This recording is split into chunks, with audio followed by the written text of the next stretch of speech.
is a relatively cool Friday evening at the Ravine, where tonight the Dodgers look to become the first team in baseball to reach 10 wins on the young season. Tyler Glass now will get the ball against the Texas Rangers. Also part one of Shohei Ohtani's greatest game bobblehead giveaway. We've got first pitch coming your way right here in 30 minutes. Hi, everybody. Welcome to Access Sportsnet Dodgers, brought to you by your Toyota dealers. John Hartung alongside Jerry Hairston Jr. and Nomar Garciaparra. We'll have more on the series opener and the homestand opener against the Rangers in just a moment. But first, we're joined by the Dodgers' new closer. It is Edwin Diaz joining us live from the dugout. The first time we've able to have Edwin Diaz on our pregame show. So, Edwin, thank you so much for coming on with us. Hopefully we hear the trumpet tonight, because that means you're probably coming into the game with the Dodgers having a lead. I want to go back to that first series of the season, because we heard Tatiana Tate playing your walk-in song live, and I know that's very much an LA thing. It was very much a Hollywood thing, if you will. What was your reaction when you heard Narco being played live? And also, second part to the question, if I can, what's the story behind Narco becoming your walk-in song? How did that become a thing? So for me, it was a surprise when I heard the trumpets live. Was something good. Was good, you know. It was get me like crazy, because I didn't know someone was performing the trumpets at that moment. So it was really cool. I really like it. But I think I started my walk-up song when I was playing in Seattle. I think 2017, 2018. I think 18 most. I started using Narcos, but it wasn't until I get to New York got so popular. Edwin, what's going on? This is Jerry. Hey, congratulations being in Dodger Blue. I love the trumpets blasting at Dodger Stadium. This place is electric when you take them out. We know that you're the best closer in all of baseball.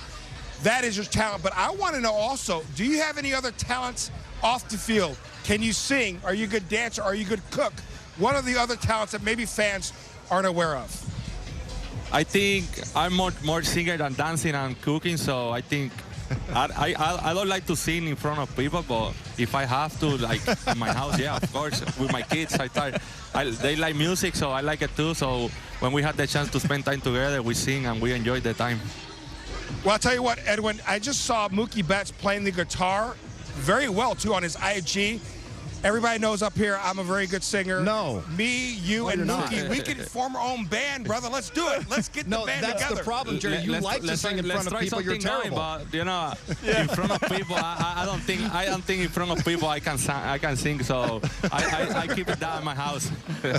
Jerry needs to learn from you, Edwin. Okay, yeah. Nomar. Oh, well, hey, Edwin, this is Nomar. Listen, I'm going to go back to the trumpets. You know, obviously, when they come out, it's so exciting. But I want to know, what's it like for you when you see that your fellow family members in the bullpen, when they're kind of now, they have the toy trumpets out there, and what's it like been the adjustment for you in that bullpen?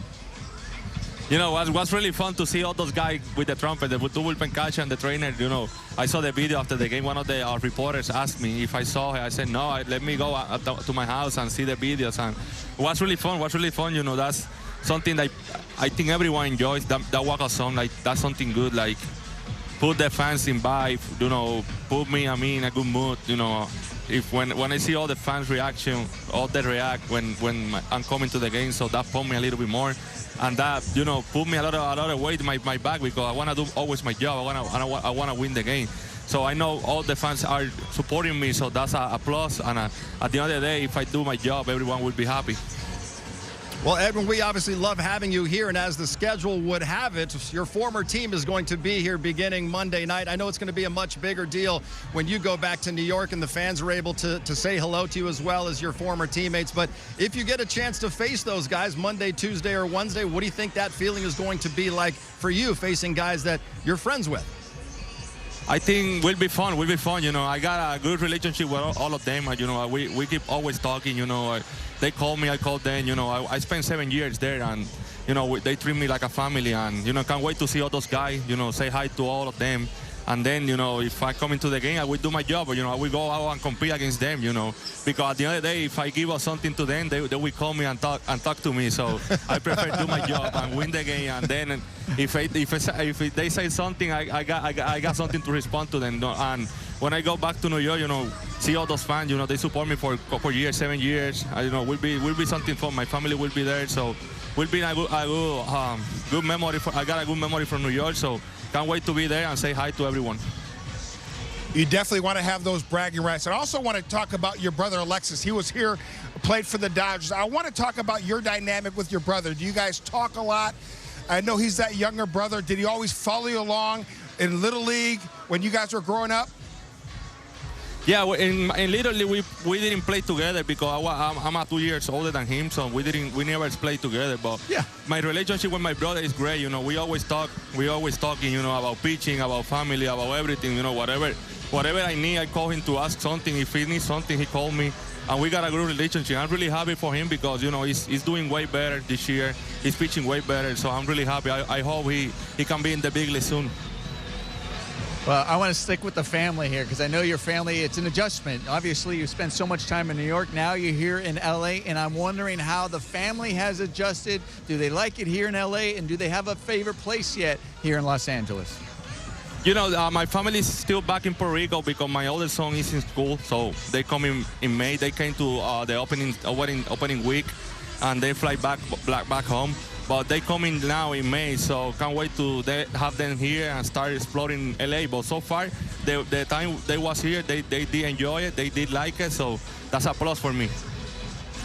Edwin, last thing I want to ask you is about the World Baseball Classic. You had a chance to compete once again this year, and everyone knows the tragic injury that happened to you the previous World Baseball Classic. What was that like to be able to get back out there and pitch for your home country and to be healthy the entire time? You know, the most important thing was stay healthy and stay healthy. You know, I do my job.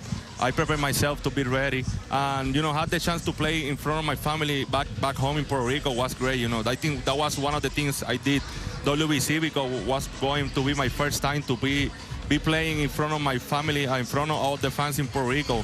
And was a great experience. You know, I did enjoy it. Was really good. You know, I had the chance to pitch twice there and got a couple saves. Was really fun, and you know, if they keep doing it like in Puerto Rico, I think if I keep playing baseball in a couple of years, I will be there too. Well, Edwin, you've hardly been here more than a couple of weeks, and the fans already love you. And every time you come into the game, they're playing the trumpets right along with Tatiana Tate or the recording. But we just love having you here in Los Angeles, and thank you so much for coming on and spending a few minutes with us today. Thanks, Edwin. Yeah, thank you, guys. I really appreciate it. Thank you. All right, let's get our second look at Dave Roberts' lineup since we saw it in the last half hour. Facing right-hander Kumar Rocker, this is how Dave Roberts is stacking things. He's got Shohei in the leadoff spot on his bobblehead night, followed by Kyle Tucker, and then Will Smith will do the catching. Freddie Freeman is in the cleanup spot. Max Muncy batting fifth, playing third base. Teo in left, Andy Pajes in center. Alex Freeland getting a start at second base. Nomar and Hesung Kim is at short. He wants a solid lineup. Hesung Kim back out there at shortstop. Alex Freeland. Talking earlier about how important that bottom part and how great that bottom part has been. Just want them to keep that going. I'm looking at the guy that's highlighted. It's his bobblehead night. Maybe an early called shot for Jay Hare. Okay. Shohei Ohtani, he's a pretty good baseball player. And so is the guy in the cleanup spot, Freddie Freeman, off to another really good start the season, doing what he's always done at the plate. He had 9 hits on that 6-game road trip, Nomar. He knocked in 10 runs. His 13 RBIs, third most in all of baseball. I know it's really early in the season, but this is a guy in year 17 showing no signs of slowing down. Well, earlier in the season, we weren't too worried about Freddie Freeman, even though the numbers may not have been, but he was hitting the ball well. He was just unlucky hitting it right at guys. But I mentioned earlier about Corey Seager being in a familiar park where you've had success, and in that batter's box, there's something about building the confidence. Well, Freddie Freeman went to Washington where he has a lot of success and is very comfortable in that batter's box. So that sometimes can get you going, or all of a sudden, you know, you're swinging well and you're like, I'm just off maybe just a hair. And then you get right back on track. All of a sudden, you find holes out there in the outfield, because there are times when you're maybe hitting the ball well, but it still seems like, man, I can't find a hole out there. Everything seems to be caught. Well, they fall into Washington. He carried that over into Toronto, and I expect more of that now because he's looked good all season long. You know what's amazing? You say 9 for 27. He easily could be 15 for 27 on the road trip. He could have got a lot more hits on that homestand. He just hit into some tough luck. That happens in the baseball field. Freddie Freeman knows that. I love the way he looks at the plate. He's comfortable scoring up a lot of baseballs. Well, and it was just a great road trip all around for the Dodgers, Jerry. They were 8 outs away from having a perfect road trip before that 3-1 lead got away in the 7th inning. But still, you asked Dave Roberts after the game, and Dave Roberts said, if you would have told us we'd go 5-1, we would sign up and take that in a heartbeat. Absolutely. The rule of thumb, if you want to be a really good baseball team, you want to split on the road, go 50-50. Dodgers 5-1 on that road trip. Could have easily swept both those series, but I love the fact they were in every series. They played exceptionally well each and every game of the series, and I love that the bats came alive on the road trip. So that's one of the things that you want to know. And I know that players talked about this coming in the season. They wanted to make sure, yes, they were World Series champions, but they have tremendous hitters in this lineup. They wanted to make sure that they put their best foot forward, swinging the bat, and it started on this road trip. Great road trip, no question. 5-1, exactly. You'll take that. Jerry, you're right. You try to play 500, not a little bit better. On the way in here, I was listening to Dave Vassegh get an interview, and we know Dave Vassegh's in the clubhouse and has good beat. What I loved about it, he said, yeah, they were 5-1, but they were so upset at the one they lost. They were really, and that says a lot about this stuff. It's really easy to go, okay, hey, listen, let's not forget we're 5-1. We lost that one. Okay, happy flight home. No, it was a little bit different. They were upset knowing we had that one where they could have gone 6-0, because that's what they expect from themselves. Yeah. And so I love hearing that. That's the reason why they've won World Series the last couple of years, and why we're looking forward to see if they can repeat. All right, tonight Dodgers starting a new homestand against the Texas Rangers in 4 career starts against the Rangers. Tyler Glasnow, 3-0 with an 0.38 ERA. We've got a game preview with Steven and Oral coming up.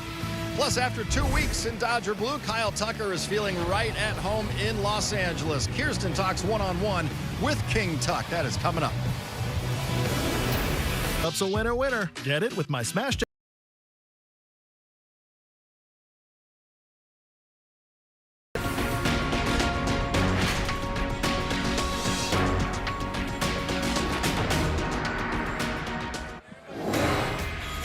Here's a look at this 6-game homestand for the Dodgers. Playing 3 against the Texas Rangers. Tomorrow is Teacher Appreciation Night. Monday, the New York Mets will be here to begin a 3-game series on Hello Kitty Hoodie Night.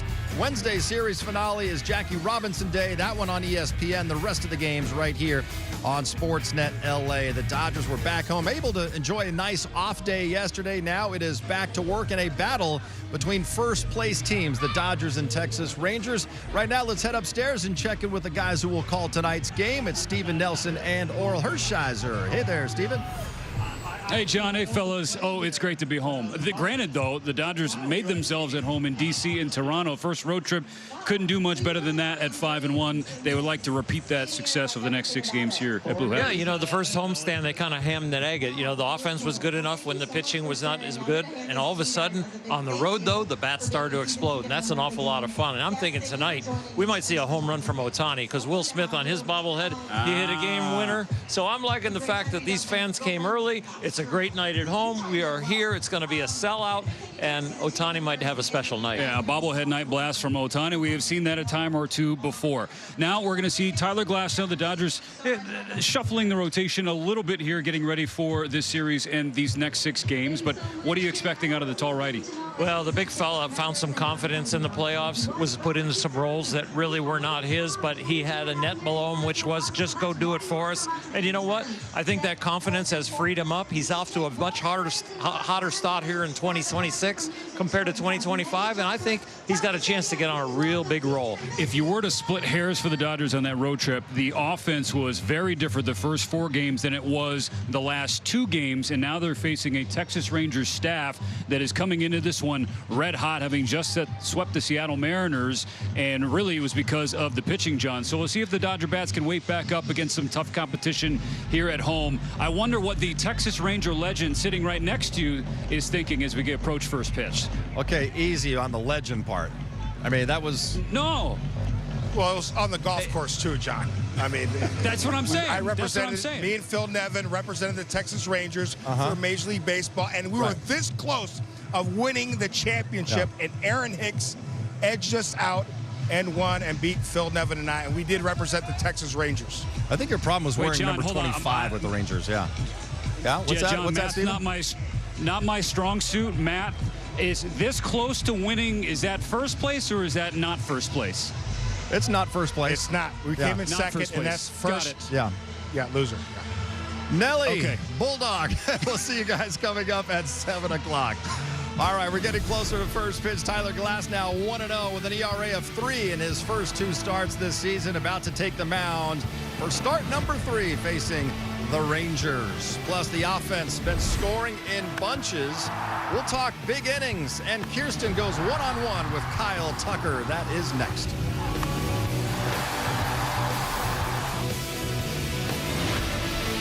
Position player to join your back-to-back World Series champs over the offseason. For the first time as a Dodger, he's joining us before a game. He is our Dodger voice, brought to you by Morongo Casino Resort and Spa. Well, I am joined by Kyle Tucker. And Kyle, we are about 2 weeks into the season. You now know what it feels like to be a Dodger. Can you describe just playing here at Dodger Stadium, getting to know these fans? How has it been for you in right field? It's been awesome. I mean, these fans come out and they sell at the stadium and show their support for us, so we just try and go out there and perform and win as many games as we can for them and put on a good show with it. So, I mean, it's been a lot of fun, especially the first homestand and coming back this homestand. It's going to be a lot of fun, especially tonight with the firework crowd and Shohei bobblehead and everything. So I feel like it's always loud and crazy over here, but it's a lot of fun. This team went 5-1 on the road. You guys had a chance at a perfect road trip. When you look at how successful, just with the offense getting back on track, how would you describe just how that road trip went for this team? I mean, it was good. You can't really complain if you're winning games. I mean, like you said, we went 5-1, so I mean, it was a good road trip. But happy to be back here, and hopefully we can continue that winning streak and just try and keep riding it out all year long. So what does your routine look like? We've got a 7 o'clock start this evening. What does your day look like preparing for a game this evening?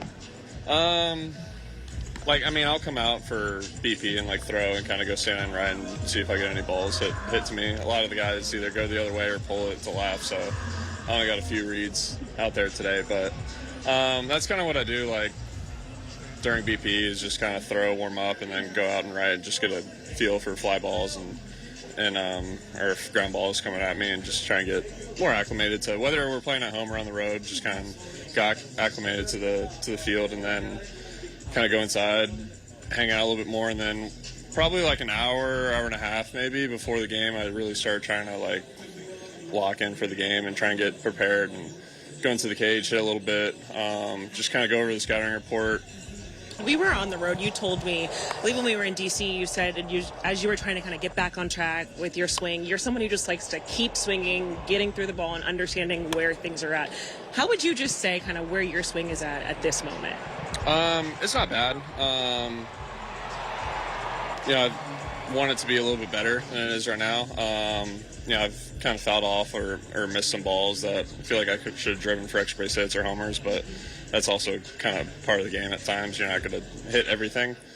But, I mean, overall, I can't really complain. I'm just trying to get good competitive at-bats, drawing a good amount of walks, struck out more than I would like to. But that kind of goes back to fouling off some pitches. Then you just get into worse counts and just doesn't end up great from there. But if I'm able to just put those balls in play and do what I wanted to do with them, it would have been a different result. But you just kind of got to ride that out throughout the year. You've got Tyler Glass now on the mound this evening.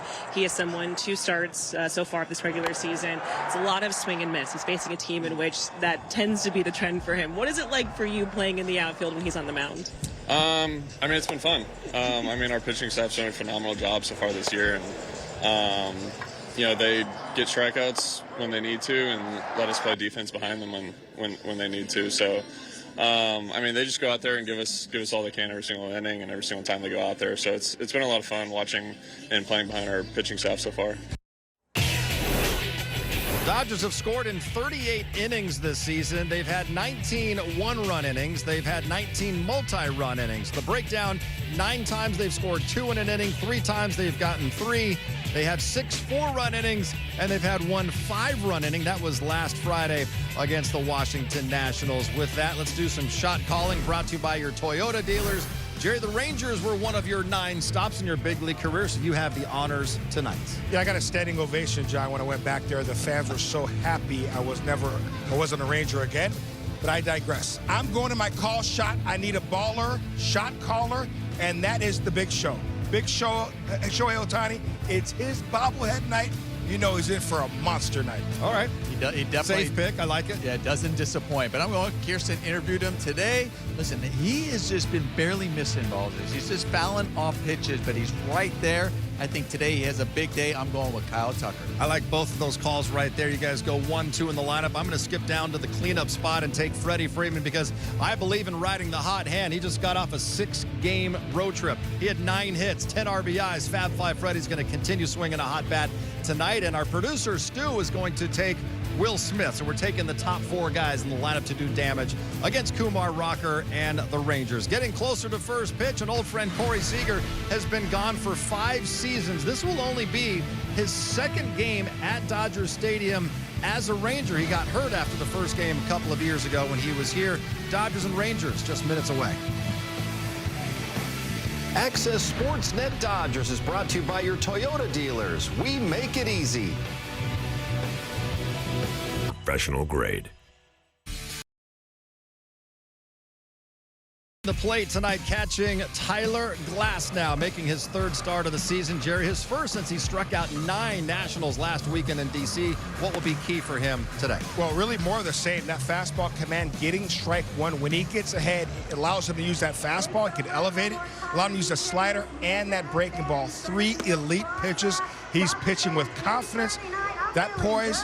Against a really good Texas Rangers lineup, I expect him to attack the strike zone. The K-zone earlier was about getting strike one and his devastating breaking ball after that. His curveball has been nearly unhittable for the last few years. Dodgers, no doubt, happy to be back home on Shohei Ohtani's bobblehead nights.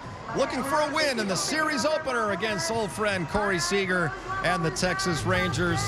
And Tyler Glasnow going for his 2nd win of the season. We've got Friday night baseball at the Ravine. Let's send it upstairs to the guys who will call this one. Steven Nelson, Oral Hershiser. Guys, take it away. Thank you, John. Happy Friday. It's Friday night baseball on Sportsnet LA, brought to you by Jack in the Box. The first of 3 games for the Dodgers against the visiting Texas Rangers. Let's say hello from the broadcast booth.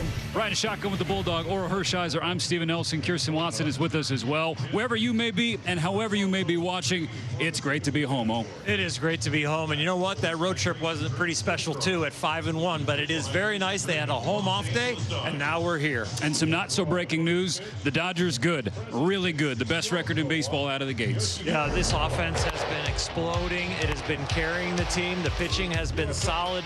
But the long ball's there. When you lead Major League Baseball in home runs hit and runners in scoring position, your batting average is the highest, you're going to score a lot of runs, and you're going to support a pitching staff that is getting it done. The pitchers have been fantastic, and especially at the end of the game, that guy in the last part of the video. Well, Kirsten, when people talk about the Dodger offense, they tend to focus on the big boys at the top, the first 3, 4, 5. But it's been the bottom that needs to be recognized. Yeah, Steven, the bottom of the order has truly been the difference maker when it comes to this offense that's been on a tear as of late. If you look at just batters 7 through 9, their average combined is at 344. OPS nearly at 1,000. When you talk to these guys, they say they're just taking quality of at bats. They're looking to get on base. They want to turn the lineup over. But Dave Roberts had it today. What the bottom of the order does, it not only lengthens the lineups, but it sets the tone, getting things going to the back to the top of the order. And it creates opportunities for there to be some very big innings, guys. Doc is lurking behind you, Kirsten. So as we move away from the Dodger manager to the Dodger starter, Tyler Glasnow. He's off to a hot start, and you know what? I expect more. He has found that the 4-seam fastball is not as good as the 2-seam fastball, so I think we're going to see some movement from his heater tonight.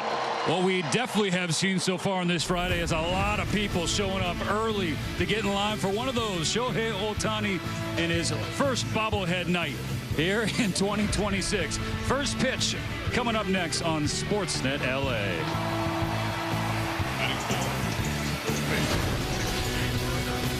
Back-to-back world champion Dodgers baseball on Sportsnet LA is brought to you by Jack in the Box. Jack's new Smash Jack Sliders Munchie Meal with a chance to win the $75,000 prize for Jack's 75th anniversary.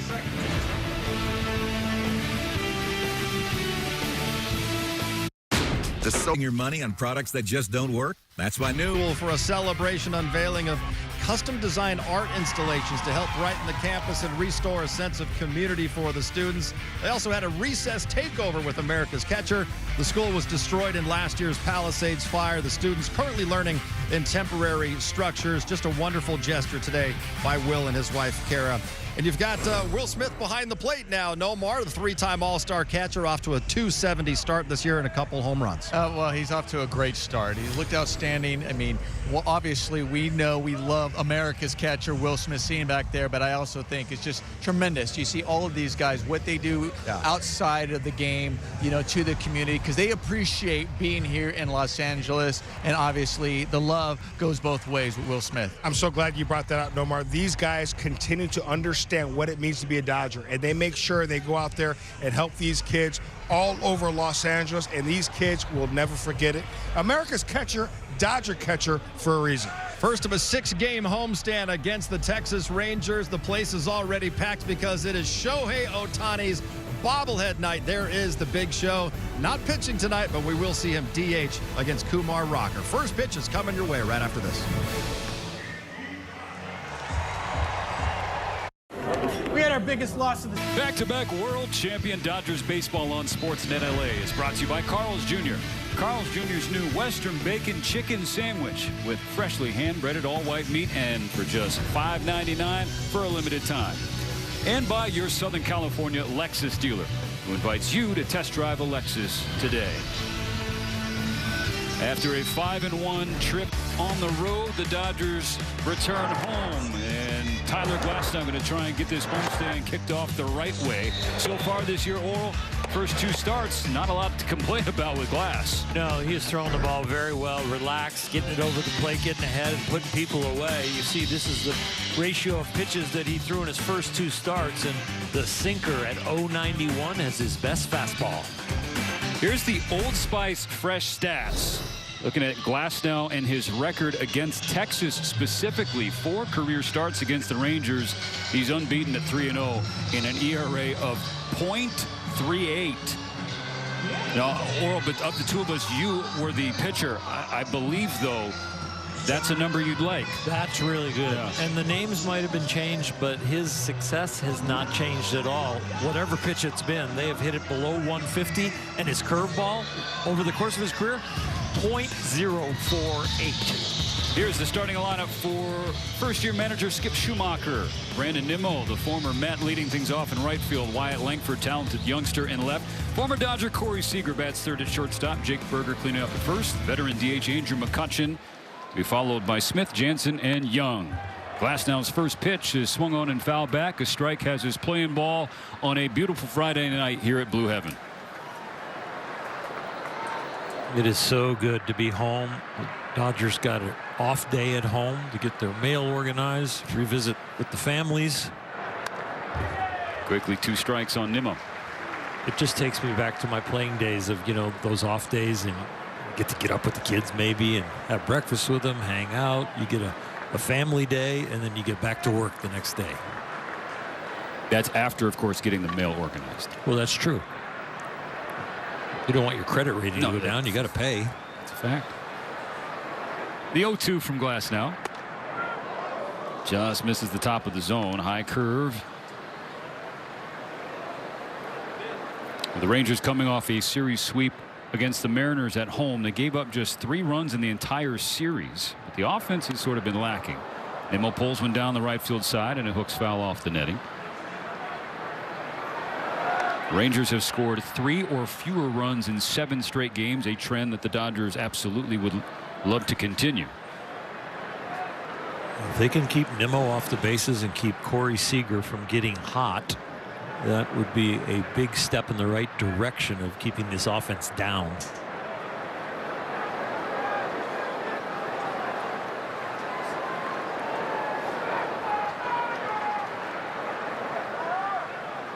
Glasnow trying to finish Nimmo. And he does. Once you get to 2 strikes and they decide to throw the curveball, which is about 50% of the time when he gets the 2 strikes, this is the put away pitch. Sometimes it's a strike that ends up a ball. That one was a high strike that ended up a low strike. One strikeout down, 6 more to go to get 7 and get you a free Jumbo Jack tomorrow in Los Angeles after you buy a large drink. Strike 1 delivered to Wyatt Langford. Still not 3 years removed from being the 4th overall pick in the 2023 draft. Trying to find his swing in the first couple weeks of this season, batting just $160. Glass now just filling up the zone. Yeah, it feels a little odd calling that pitch a sinker. I'd rather call it a two-seamer with little tailing action. It's approximately the same velocity as his four-seamer.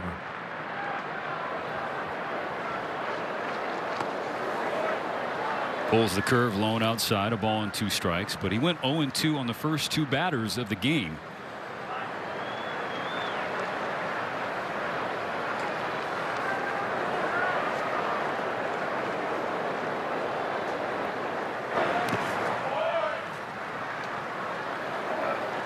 His curveball is so good, the league does not like to swing at it, so it's most effective when it is like right down the middle, because the effectiveness of that pitch is that it just falls off the table.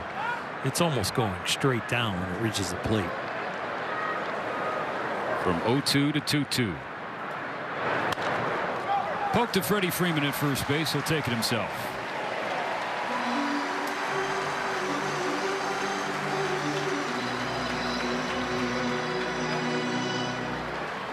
Shortstop number 5, Corey Seager.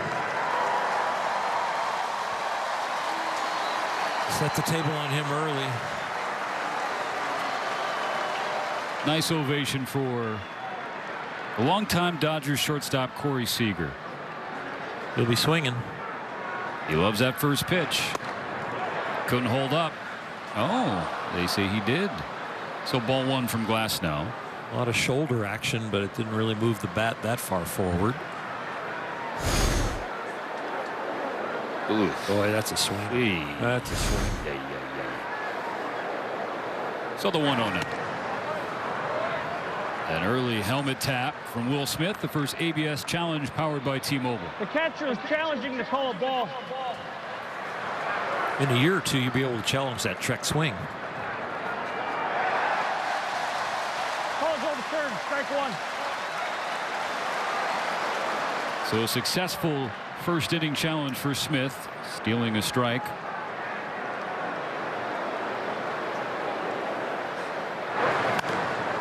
Seager pops it in the air, shallow left field. Teoscar Hernandez coming in, but going back is Ha-Seong Kim. He will give way to Teo. It's a 1-2-3 first for Tyler Glasnow. So a 0 on the board in front of the Dodgers. Top 3, Ohtani. For that yourself. So switch to Allstate. You can save hundreds. That's cold. Here's the Dodgers starting order for the series opener, brought to you by your SoCal Helpful Honda dealers. Ohtani, Tucker, and Smith the first 3. Freddie Freeman cleans up. Max Muncy at third. Teoscar Hernandez in left. Andy Pages patrols center. Then Alex Freeland and Ha-Seong Kim to round things out.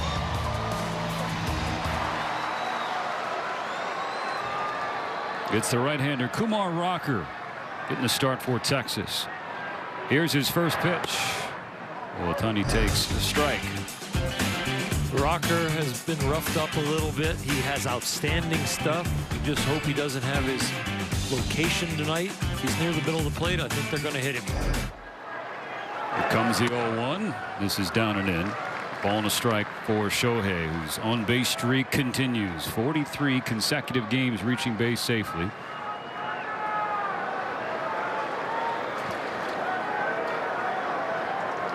The 1-1 stays away.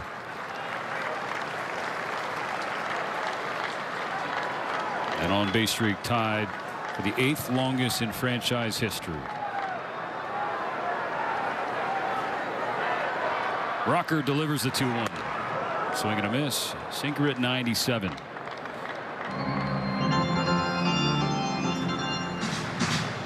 Elite stuff on the mound. It's about getting ahead and good location. The slider is outstanding. It breaks the exact opposite of that last pitch, the two-seamer. The 2-2 now. Scalded down the line, but it hooks foul. Shohei looked like he was hunting that pitch. It was up. It had decent break. but because it was off speed just a little early. Ohtani hits in 5 of 6 games on the road trip, trying to keep it rolling here at home. Another 2-2. Strike 3. And a K for Kumar to begin his outing.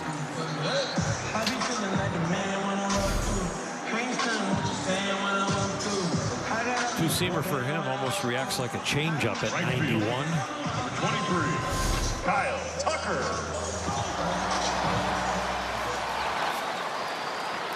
Now Kyle Tucker, plenty familiar with facing the Texas Rangers all his time in the American League West. Bounces a strike foul. 59 career games against the Rangers for the Dodger right fielder. 71 hits and a .341 batting average.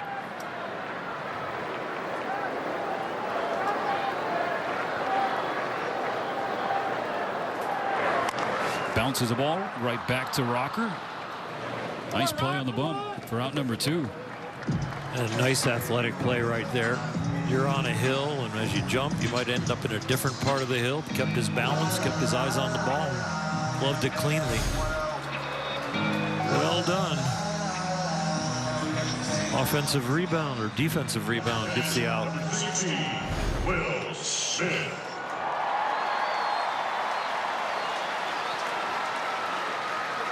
Well, last time the Dodgers were at home, it was Will Smith's bobblehead night. Tonight, not his bobblehead night, but it doesn't mean he can't or won't make something happen offensively.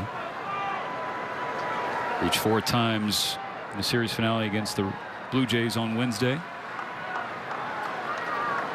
It feels like it's his time to start getting hot. 1-1. That last pitch, he's going to wish he pulled the trigger on. Well, that's kind of been the interesting thing so far. Young season, but he's not been doing damage on pitches in the zone quite as much as he was a year ago, let's say. Well, middle in, he definitely has the ability to do a lot of damage with that pitch, and then he is such a consistent clutch player that he can spoil the balls away. Ahead, 2 balls and a strike. In the dirt, ball 3. Well, if batting practice was any indication, Will Smith was handing out souvenirs on this Friday afternoon. There were plenty of people in the stands because everybody came early to get their bobblehead. And a hitter's count 3-1. There's the one you're talking about that is up, kind of belt high, inner half, running in towards him, so it crowds him a little bit. But yeah, we've seen Will handle that pitch very well. It was close to the label on the bat. So now Rocker's payoff. Popped him up on the right side. The second baseman Smith can't find it, so it's up to Jake Berger, and he makes the play. 3 up, 3 down for the Dodgers, and a scoreless first inning all around.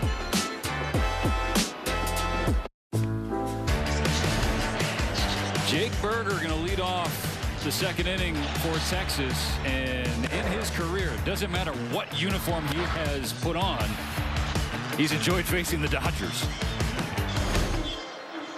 Positive feelings, even though the names are different. It's a good thing when you get to a ballpark or you're facing a uniform. And he's turning 30 years old today, Berger. Fouls back, strike 1.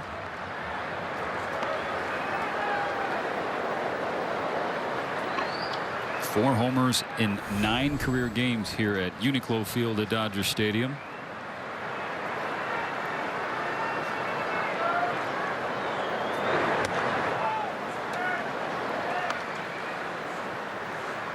But cold his last 2 overall, 0 for his last 7.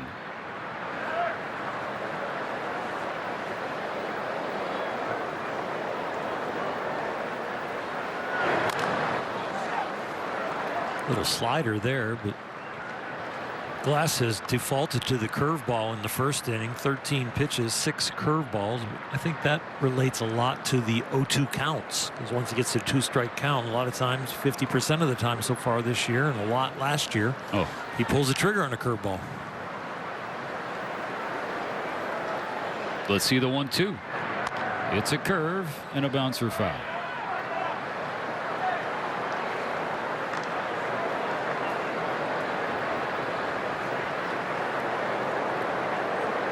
No doubting Berger's pop, but also a strikeout candidate. There's been a lot of chase and a lot of whiff in his game, particularly this season. Glasnow looking for one of those. Another 1-2. Sent to straightaway center field on a line to Andy Pajes. That was well done by Jake Berger. That was a tough fastball low and away, but he stayed on it. Designated hitter number 4, Andrew McCutchen.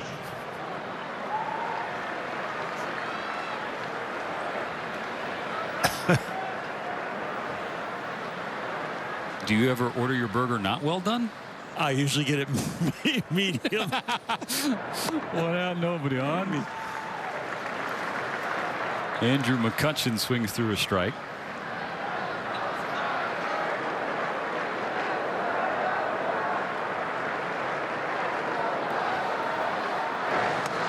Sword, strike 2.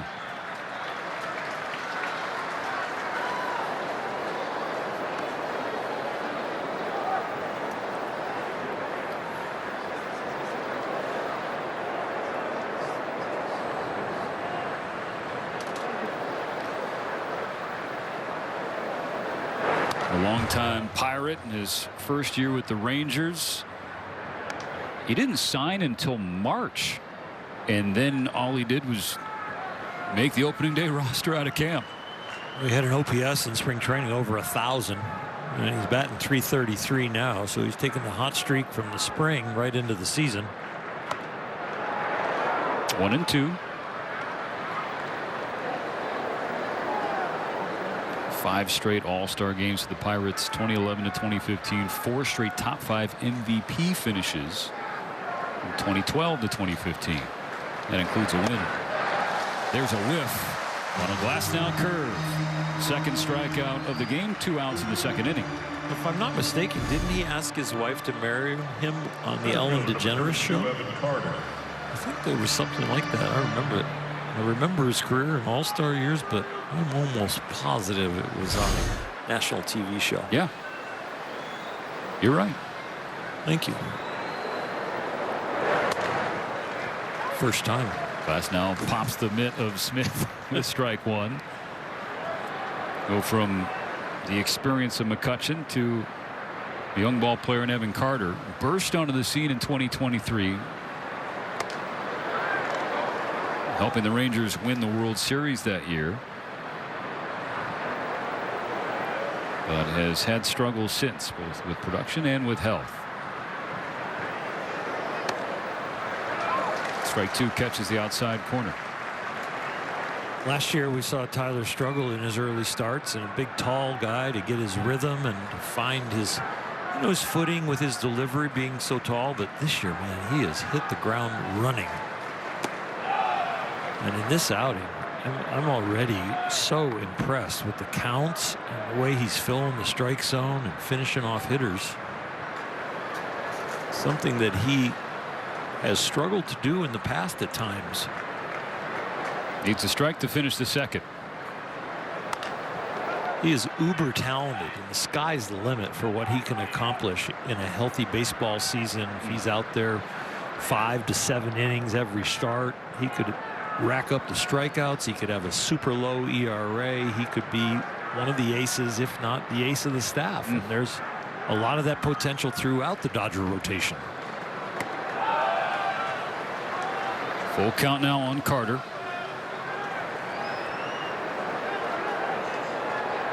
Deepest count of the night so far, and I know we're only in the second inning, but we're getting spoiled by the 0-2 counts.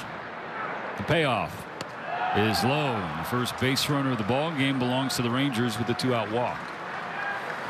Morongo would like a word. Eddie Griffin live and unleashed April 17th. Morongo. Catcher number 9, Danny Jansen. Last year he was worst in the major leagues as far as first pitch strikes. So far here in 26, he's at almost 65%. Catcher Danny Jansen, veteran backstop. He's got good career numbers against Glass now. Ball 1 low and outside. 5 for 7 in first pitch strikes. This is an anomaly so far.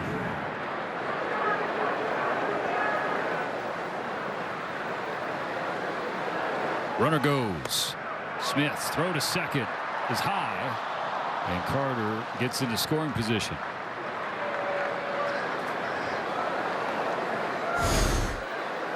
Glass is not the fastest guy to home plate. Will still got a shot at him, but the throw would have to be right on the bag. Second stolen base of the season for Carter. Ball and a strike on Jansen.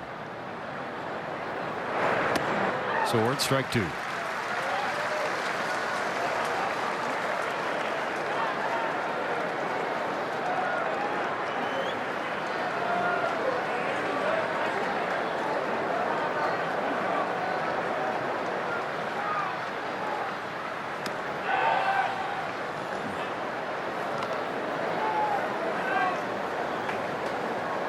You can hear a little college baseball in the Ranger dugout, the way that they react to pitches taken or fouled away. On a 2-2, Jansen fouls back a fastball to stay in there.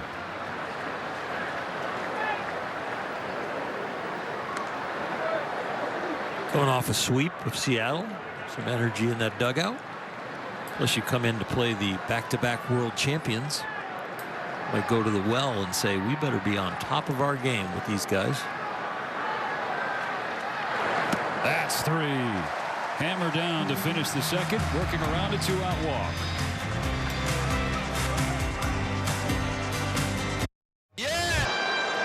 Opening week, the Dodgers wore their new gold jerseys and caps commemorating their World Series win last fall. Head to MLBshop.com to score the same ones. Plus, check out the largest selection of authentic gear from all the MLB clubs.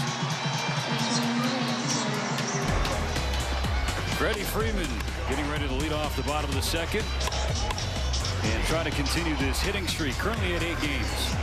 The hitting streak of 8 games, it should be longer because he was barreling up and had hard hit balls before that, but now they are finding holes. Rocker's first pitch of the inning. Misses with ball 1. Freeman was 9 for 27 on the road trip. 333, 5 extra base hits, homered a couple of times. Talk about him barreling the baseball. Already 9 barreled balls this season. You look at all of 2025, 45 total barrels. Just to give you an idea of where the swing is at to start this one.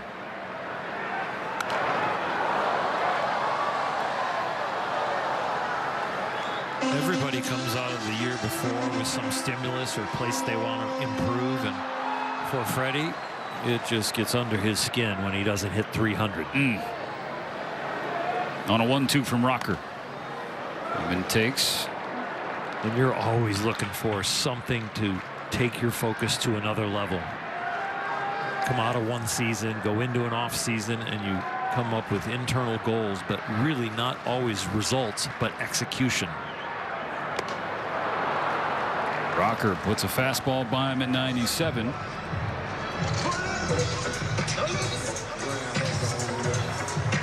Second strikeout for Rocker in 4 Dodgers face.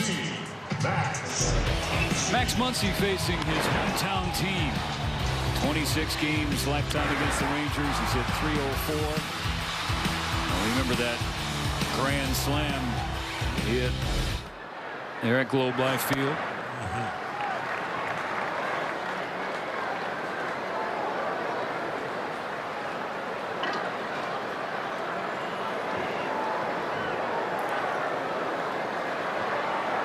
One ball, no strike pitch. I mentioned in the first inning, it's about time Will Smith starts to get hot. I think Max Muncy probably feels the same way. Strikeout bug has been there of late, but he's been squaring up the baseball as well.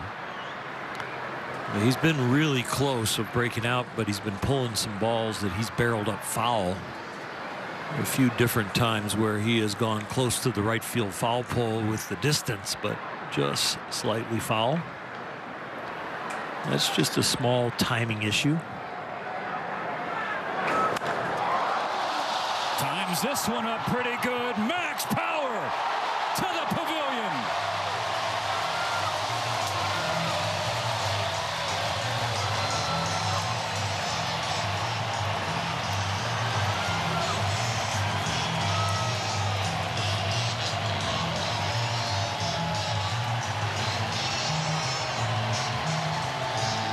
Second of the season for Max Muncy and 211th as a Dodger.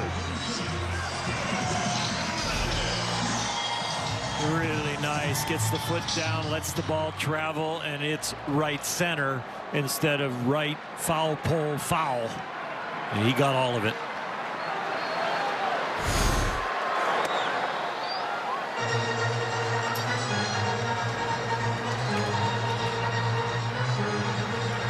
.211 ties him for third most in LA Dodgers history.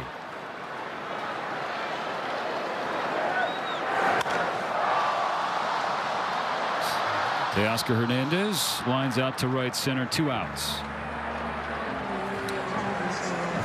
There's not a fastball in baseball that can get by Max when he is on his game. And this one is high. It's probably a ball, but he stays on top of it with great strength and top hand.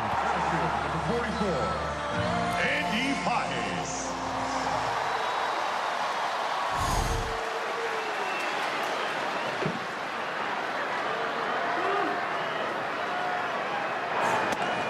Ball went upstairs on Andy Pajes.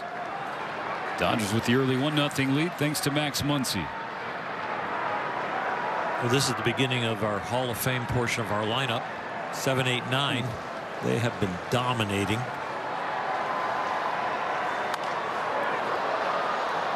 OPS near the mid-900s, which is really close to Hall of Fame level. It's for sure an all-star level. And they are 7, 8, 9 are 200 points higher than any other 7, 8, 9 in OPS across baseball. That's ridiculous production and depth.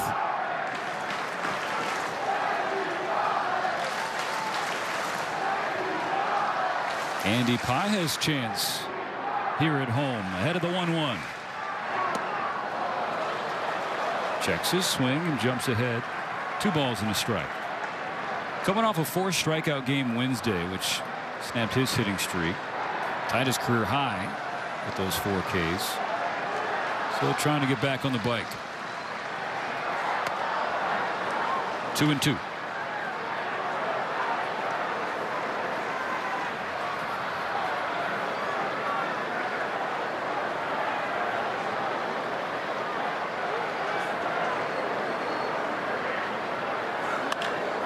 Pokes it into right field.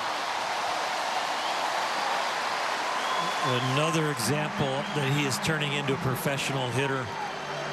Before the 2-strike count, he let the fastball away on the outside corner go. In the 2-strike count, he is protecting that corner and not making an all-out full swing, keeping his front shoulder in and just placing that ball and hitting it hard to the right side, staying on that slider. That was well done, Andy. So the second continues to the 8th spot now with Alex Freeland. Ball 1 in the dirt. How about the last 2 games for Freeland at the plate? Well, he was told by RBS to keep right there. I know you're not getting the hits, but stay right there. I like your swing. He did, and boy, he has started to put it together. It was together like Freddie Freeman. It's finding gaps now. 2-0. 5 for his last 8 on the heels of a 7-game stretch in which he was 1 for 21 with 9 strikeouts.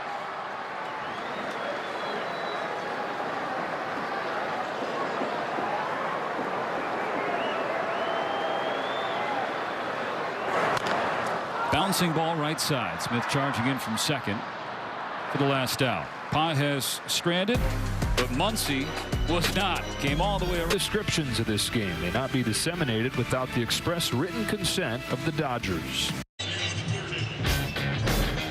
Jack in the Box fans love to see Tyler Glasnow start because they know they got a good chance to get a free Jumbo Jack the following day. 3 down, 4 more to go with a right-hander and the Dodger bullpen from that matter. After you buy a large drink within Los Angeles. First pitch strike on a swing and a miss by Josh Smith. Dodger fans and Jack fans are going to love Tyler's curveball because all 3 strikeouts tonight were with that pitch. There's a curve to make it 0-2 on Smith. In fact, to take it one step further, 18 strikeouts this year for Glasnow, 12 on the curveball.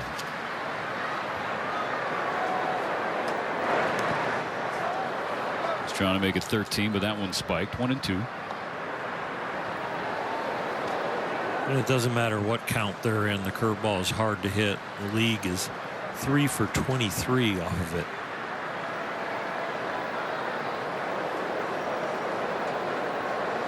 His 40th pitch of the game. There's a curve in the dirt. Dodgers 1, Rangers nothing. Max Muncy with a solo home run in the second.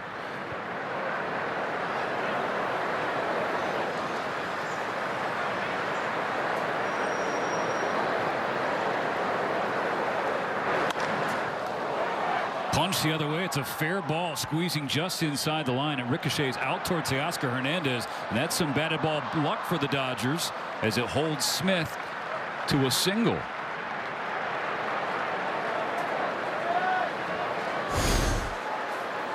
The wall starts to bend down the line, but this hits the early part, which allows it to carry him with that spin right to Teoscar.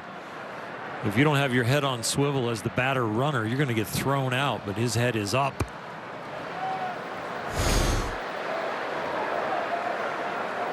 Now the last of the order, Josh Young. First pitch swinging, pops it straight up. Left side of the infield. In foul ground is Muncy. One gone. Now, if you're Josh Smith, you got to be thinking, are you kidding me?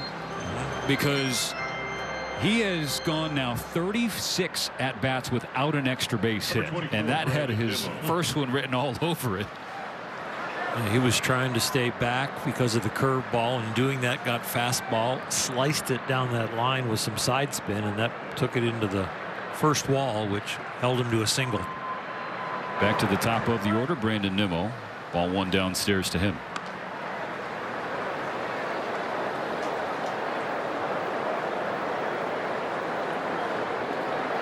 The new Ranger leadoff man 0 for 1, led off the game striking out on a Glasnow curve.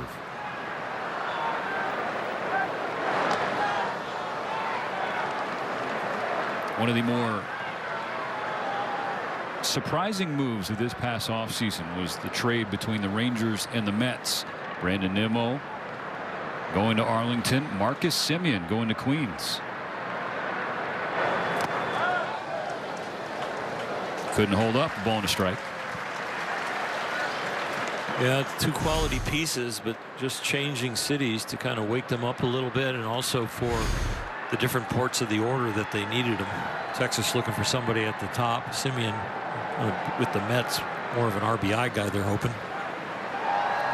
The 1-1 pitch, bouncing ball right side, and Freeland can't get there. Squeezes underneath him into right center. Smith will cut the bag and head to third. Rangers on the corners with 1 out.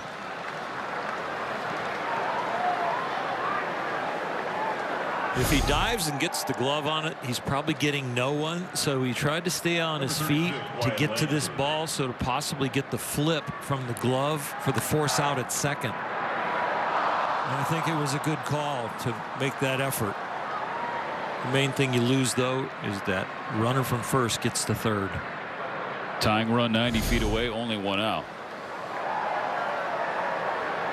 Wyatt Langford for a second time. He's 0 for 1. Line to short. Kim is there. Runner's got to stay. Glasnow is glad, and Langford will tell you it never evens out. At least that's what most hitters will tell you. They forget about their blue pits.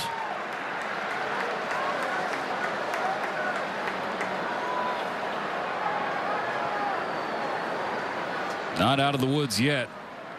The most fearsome Ranger, former Dodger Corey Seager. 2 on and 2 out in the third.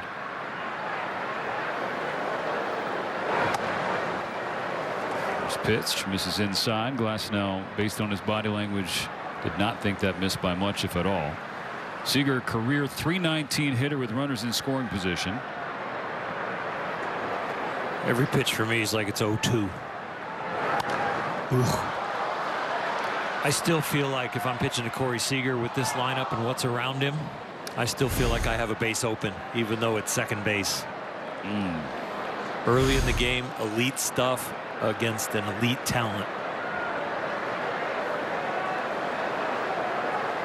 Ball and a strike. Glasnow kicks home. Misses high.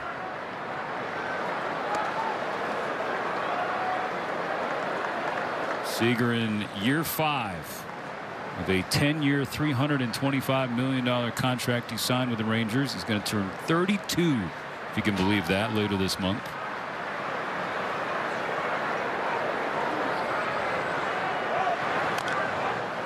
Two and two.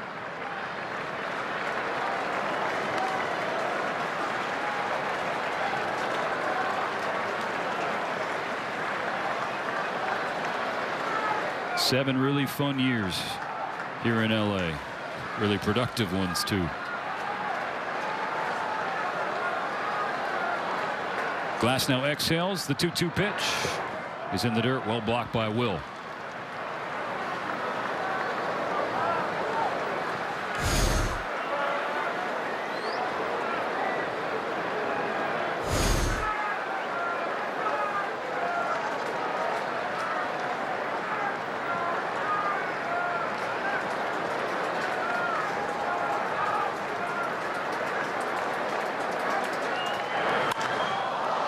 Seager in the air, left center field. This one's tagged, and it is gone. 2 games played as a visitor at Dodger Stadium for Corey Seager, and he has 2 3-run home runs. 3-1 Texas after the latest. This is the other one that he hit in a gray uniform at Dodger Stadium. He pulled this one tonight in a 3-2 count, making sure it was a strike, letting the ball travel. He goes oppo. Seager missed one in a similar zone earlier in the AB. He did not miss that one. So the Dodgers go from 1 up to 2 down.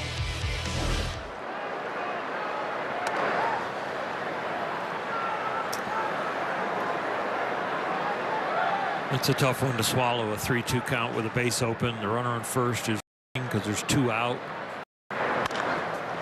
Ground ball to Muncy. That ends the top of the third, but damage done by the former Dodger. 3-1 Rangers, 2.5 innings complete. In 19. Back-to-back world champion Dodgers baseball on Sportsnet LA is brought to you by your local Kia dealers. Visit kia.com to discover movement that inspires. Dodger offense back to work, but now down 3-1 to Texas. Sung Kim takes strike 1, starting the home half of the third. It'll be Kim, Ohtani, and Tucker, first 3.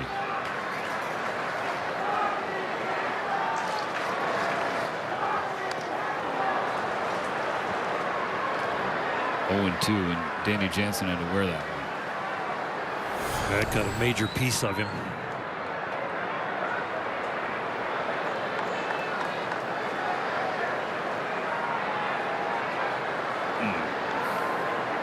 That's all the amount of time they're going to give him. It's one tough individual. Oh. A ball and 2 strikes.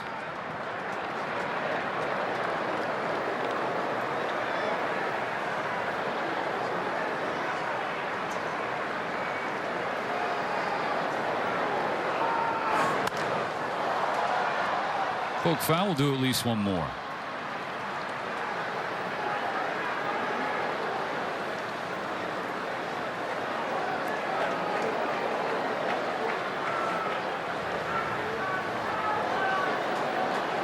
Another 1-2. This one stays outside. You know, when a guy hits a home run, there's a different sound, especially if it's somebody like Muncy or Ohtani.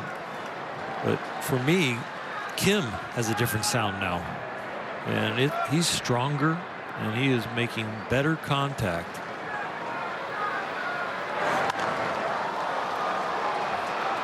A little tardy on the sinker, still 2-2. He's more connected to the ground. He seems like he's swinging the bat with a little better bat speed, but it doesn't sound like, you know, in my day they would say a guy hit it with a wet sporting news. Chases a slider down and in. He's starting to develop the crack of the bat, and it sounds much better. This one, no contact at all, so yeah, you get the wind sound, but batting practice and you're around the cage, it sounds different when this young man's hitting the ball. Rocker has started each of the first 3 innings with a strikeout, including Ohtani, who's up for a second time. Rolls over on a slider foul, strike 1. Dodgers set up for another come-from-behind victory, which they have 5 this year already of their 9 wins. That is the most in Major League Baseball. So do not change that channel. Definitely not doing it with this guy at the plate. Hit on the ground to second. Smith eats it up, and there are 2 gone.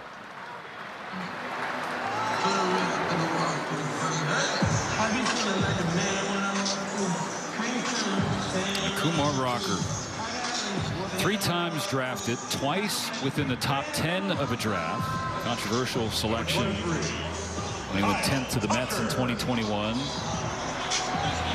Why he didn't end up signing there, but he goes back into the pool, and the Rangers grab him at 3rd overall in 2022.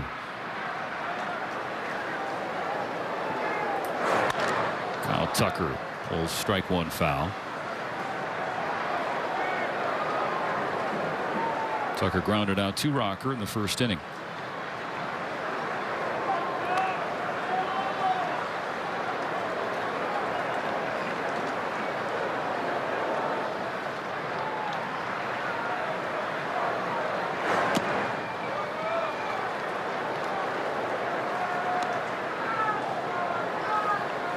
I think a young fan, they think of pitching phenom these days. You're probably squaring in on Paul Skeens in Pittsburgh, but before Skeens kind of stole the spotlight at LSU, Kumar Rocker at Vandy was must-see.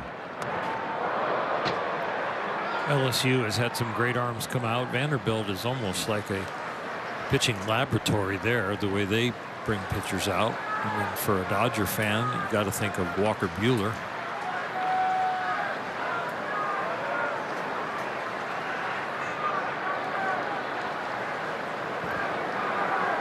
The 2-1 to Tucker. Hit hard, foul from the first base line. Tucker's looking back toward the dugout. The Dodgers may want to take another look at this one. First blush, it looked like it got chalk. Ooh. It was right in front of Nestor Ceja, the first base umpire. So close. Doc said play on.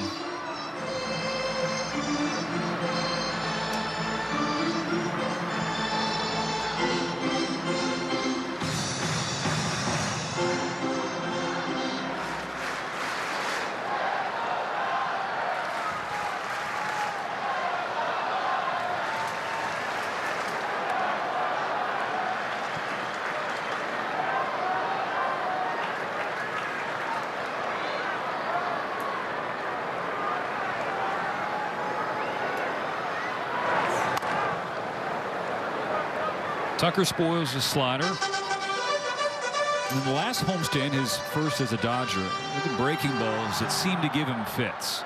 He was 0 for against those pitches and a handful of strikeouts, but then kind of flipped that script on the road trip. Another 2-2. Check swing, and he went around. So bookending K's in a 1-2-3 third for Rocker, a shutdown third for the Rangers righty.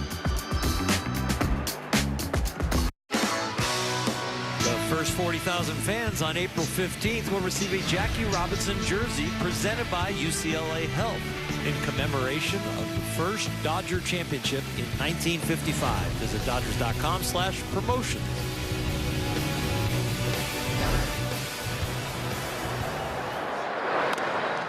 Strike one, fouled away by Andrew McCutchen, leading off the top of the fourth. The Rangers on top of the Dodgers 3-1. By the way, that Wednesday game, Jackie Robinson Day, a nationally televised game on ESPN, but you will be on the call, Bulldog. I'm going to get an opportunity to work with Ron Darling and Joe Buck.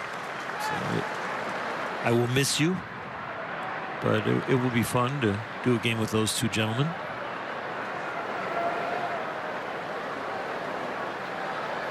Glass now is 0-2. Pulled in the dirt outside. Will you be on Dodger Radio? I will be alongside Rick Monday. I'll see you in the hallway.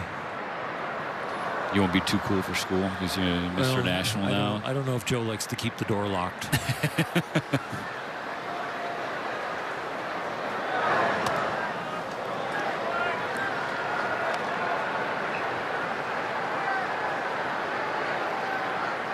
Two-strike curveball. Oh my gosh. This season, almost 51%. See if he tries for another one and a better one. He tried it and kind of hung up there, but McCutchen couldn't do anything with it. Well, going into the first curveball, he was at 50.8%. So I said almost 51%. He is now at least 51%. About to throw his 60th pitch of the night. Blows it by him for his 4th K. 4th K, second on McCutchen. Both swinging. Number 32, Evan Carter. Looking for a bounce back inning, was a pitch away from escaping the third. And Corey Seager took a 3-2 pitch out to left center field and put Texas in front. Ball one on Evan Carter. He walked with 2 outs in the second, stole a base, but was stranded on the base paths.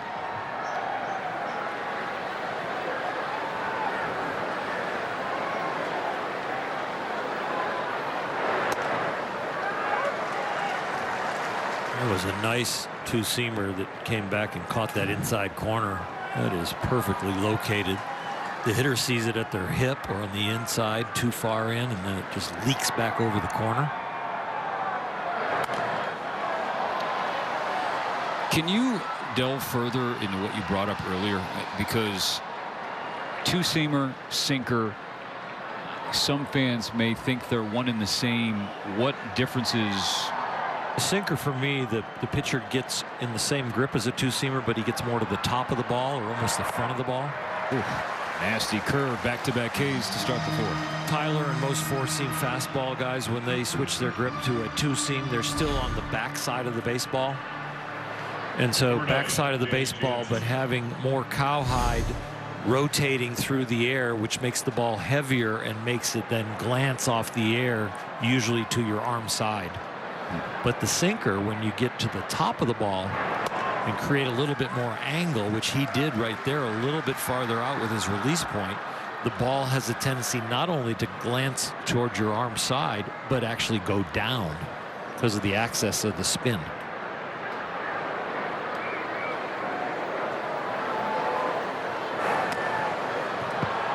Two outs, bases empty in the fourth. Dodgers trailing 3-1. Ball and a strike now on Danny Jansen.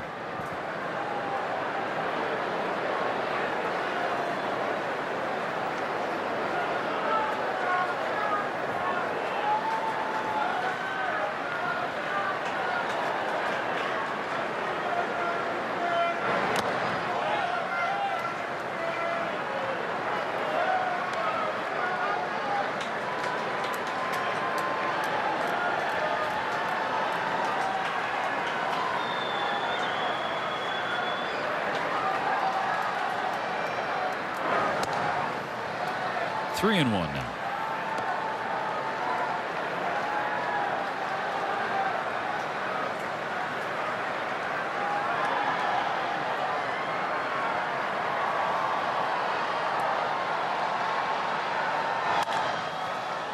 Jansen rips it to left for a 2-out base hit.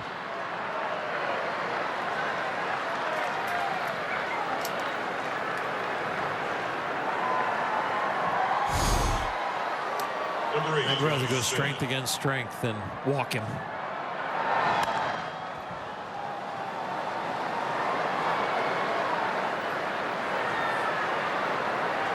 Back to the second baseman, Josh Smith, who kick-started the Rangers' third-inning rally, the leadoff single. Swings at the first pitch and pops it in the air toward Muncy. Foul the third base line. Final out of the fourth inning. One stranded, nobody home. Still 3-1 Texas. The Dodgers celebrate Women's Night on April 28th. Grab your special ticket package and get your exclusive Women's Night quarter zip sweater. Presented by UCLA Health. For tickets, visit Dodgers.com/promotions.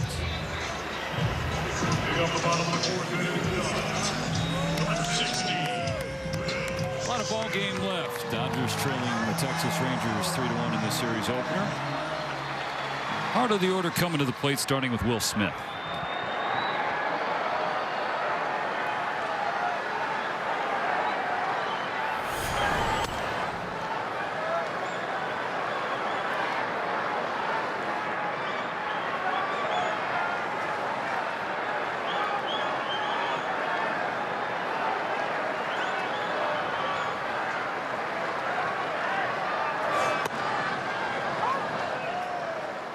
Good sinker from Rocker at a ball and a strike now for Smith, who popped out to Jake Berger as the final out of the first inning.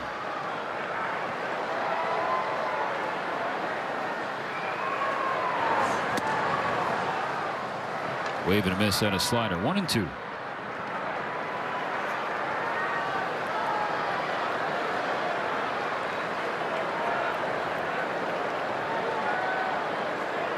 Will Smith will not give away with his facial expressions whether he's hitting 400 or in a mini slump. Kind of like Kyle Tucker.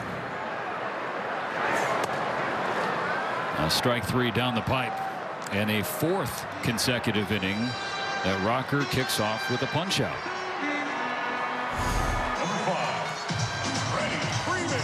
Two-seamer that leaks back almost to the middle of the plate. Will was definitely not locked in on that pitch.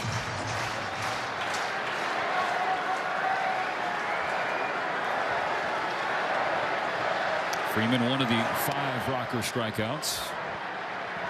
Strike one.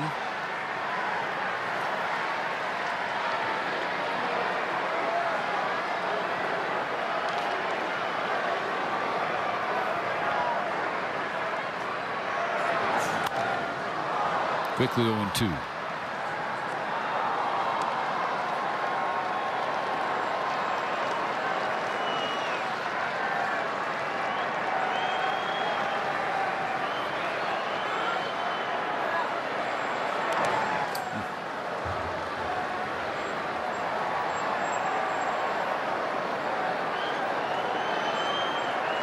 Second start of the year for Rocker, and outside of Max Muncy home run, he's been darn near unhittable.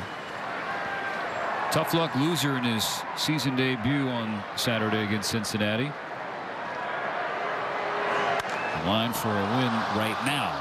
Freeman skies it shallow left, charging in Langford. Out number 2. Well, here's the pitch sequence before the home run. They were trying to set him up for some stats that Max has had coming into it. They were trying to set him up for the elevated fastball. 0 for 8 with 6 Ks on that pitch coming into that at bat, but he turned that one around.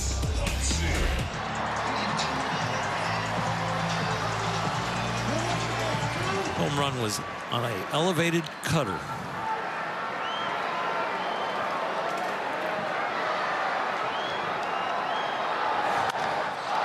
First pitch drilled in the air to left field. It is gone.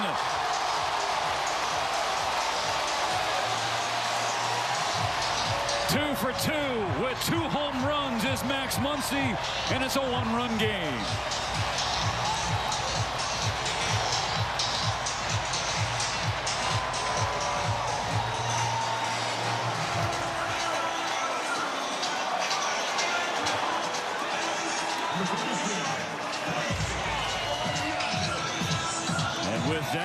breaks the tie with Steve Garvey, the third most ever in LA Dodgers history.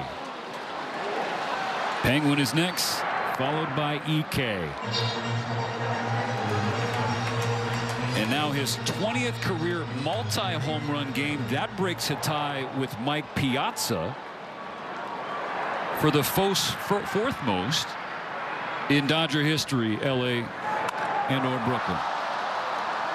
To right center off the bat of Hernandez. And that ends the fourth inning. But Max Muncy doing everything he can to power the Dodgers through this series opener. Let's get back to 100%. Vanguard, discipline that delivers. You're watching world champion Dodgers baseball on Sportsnet LA, and it's brought to you by your Toyota dealers. We make it easy. 3-2, beginning the fifth.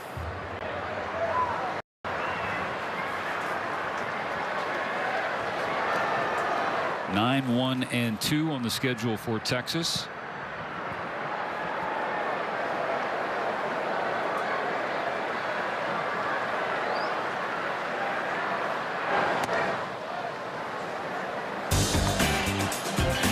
Strikeouts by Tyler Glasnow so far this year. The curveball is definitely the highlight.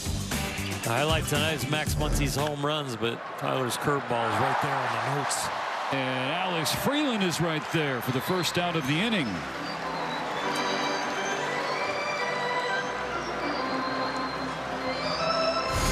This is not about how high you jump, it's timing it, and he timed it perfectly. If somebody had never watched Alex Freeland play defense before this year, you would think that he's come up a second baseman, when in fact it is the infield position that he has played the least between his three primary ones, that shortstop, third, and second. He's just a really good athlete, and he's a gamer. Like, oh, is that what you need? I got it. I'll grind it out and figure it out. And he's more than grounded out. He is really, really good. This whole Dodger defense has been stellar throughout the first part of the season.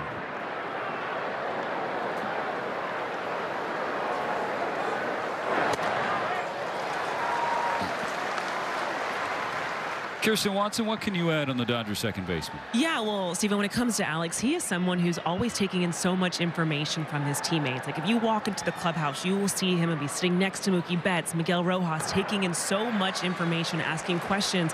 If it's the right first step, he's out early for early work, but he is someone who's made it very clear he just wants to learn so much from his teammates, and he's been very lucky to have guys and veterans like Miggy and Mookie who are always there to talk to. Yeah, Kirsten, being a sponge. 2 balls, 2 strikes on Nimmo.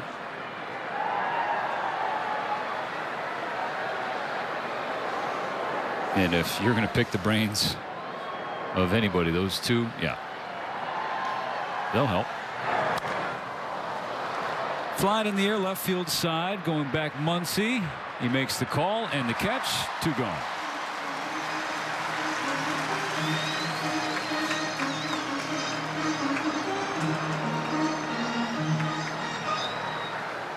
Left field, Wyatt Langford.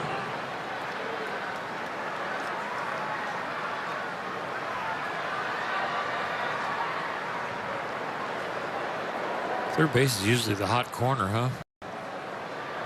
Max has had 3 pop fouls. Pop fly fouls are good, and he's been popping it out of here. Foul balls are 3-2, but these are his 2s home runs. Yeah, right now it's Corey Seager 3, Max Muncy 2. Let's go, Max.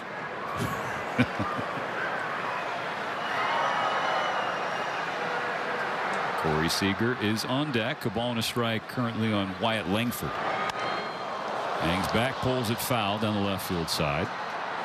That was a good curveball to get away with. As a pitcher, you can flinch when you release it like that. You know where it's going to land. You're like, oh, I'm so glad to get another ball back and not one that I gave up a run on and have a new ball.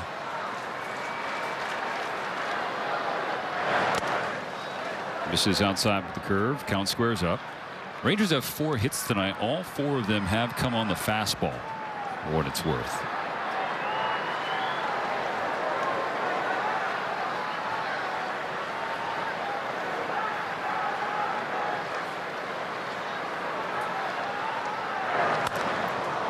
That's a curve hit hard to left field. Teoscar Hernandez is at the wall, and it's over the wall into the Dodger bullpen. A 2-strike solo home run from Wyatt Langford doubles the Ranger lead.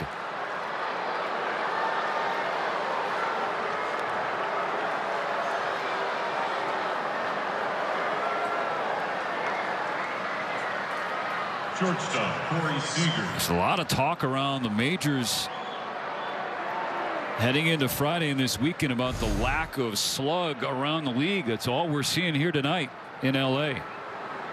This one has got backspin. It's got just enough velocity off the bat and just barely clears, but it's back-to-back hanging curveballs. One was hung, and then there was another pitch, and then there was another one that was up there in his eyes, and Tyler knows he made another bad one. Now has to contend with Corey Seager.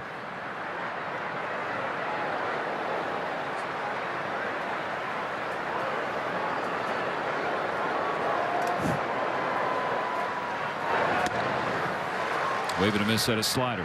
2 strikes.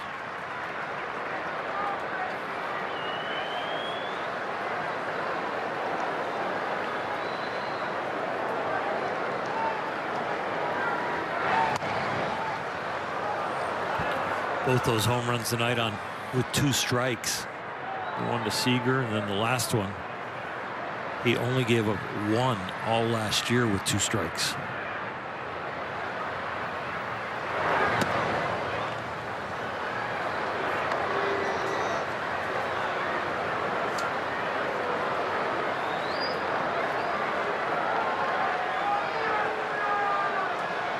Approaching 90 pitches is 2-2 to Seager's downstairs, and he finds himself in another full count with the Rangers shortstop. Same count, which Seager took him deep in the 3rd.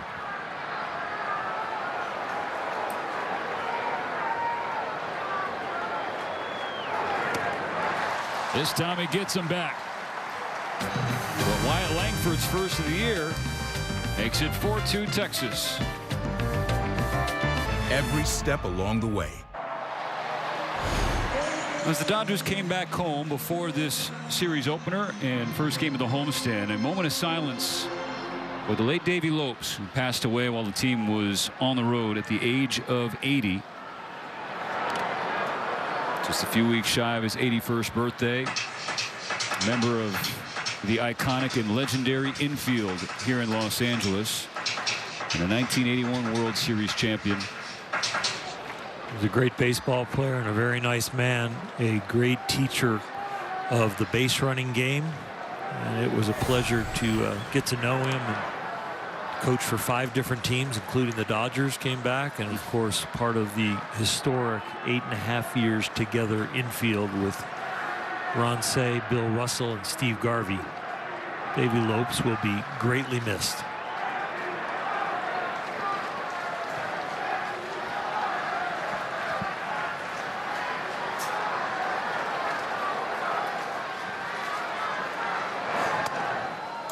Locker mates with our friend a couple booths over, Rick Monday, for a few years.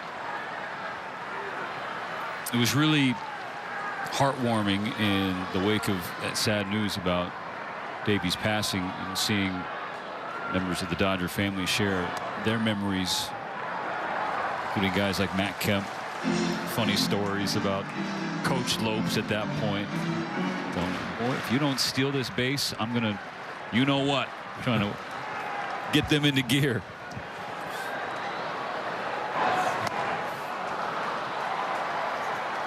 Well, he understood the equation of base running better than most. Really at the very top of his game. He's in the same sentence and same paragraph as Maury Wills or some of the great base runners of all time. And it was an absolute pleasure to walk around the bases with him and hear him talk about each base and what you're responsible for and how to get secondary leads and why you would do certain things and how to turn the bag, how to everything you want to know about base running. He had it to the nth degree. The great John Suhu, Dodgers team photographer forever now, he shared a beautiful picture of Maury Wills and Davey Lopes captioned together again. So our thoughts and our love go out to Davey and everybody who knew and loved him.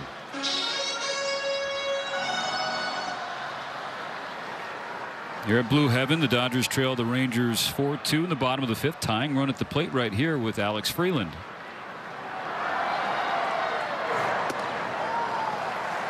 What we've seen with the opposing teams against the Dodgers is we've seen that the games are too long.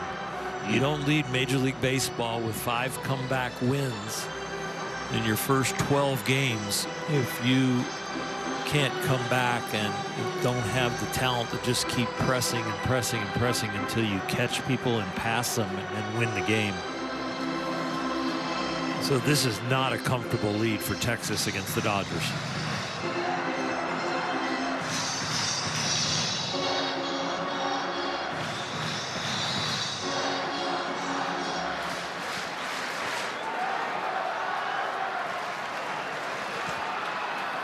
After the mound visit, Rocker getting ready for a 2-0 pitch to Freeland. Bouncing ball left side, that's going to squeak on through. Andy Pages is going to hustle for third. First 2 aboard here in the 5th.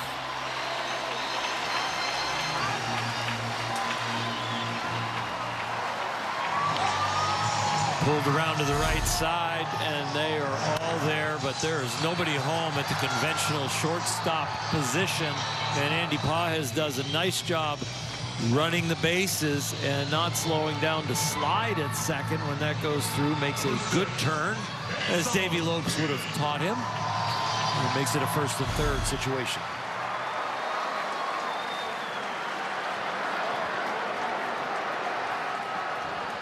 Here's Ha-Seong Kim. First pitch pulled down the line and hooks foul. Go ahead and make that sound, Kim. That is swinging the bat aggressively and making good contact. Struck out in his last at bat swinging on the down and in breaking ball.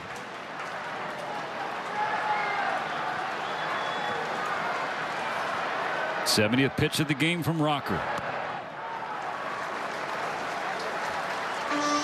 This is where the bottom of the order and the way they have functioned so far this year really presses up against the opposing team. First and third, no out. Ohtani on deck from 7, 8, 9. 7 and 8 on the 1-1 to 9. A painful strike 2 fouled off of him. Should be a little grace here to give him some time. Oh, back knee. Yeah.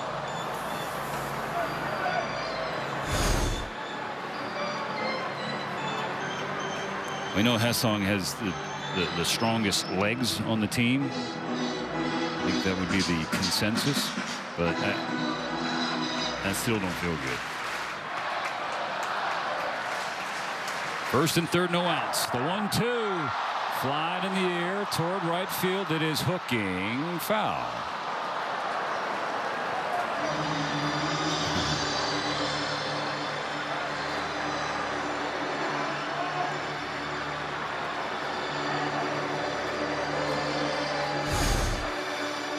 Just make it clap.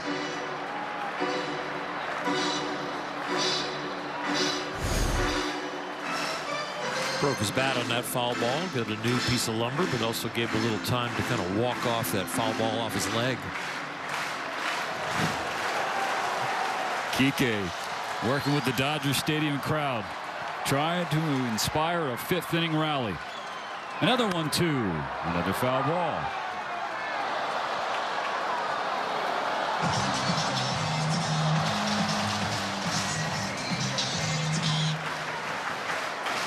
Dodgers down by 2, but 2 aboard with nobody out. And Ohtani on deck. This is a great at bat. I mean, even if he doesn't get on, just the pitch count, the information he's given himself and Ohtani, the fatigue factor on the mound. Another 2-2.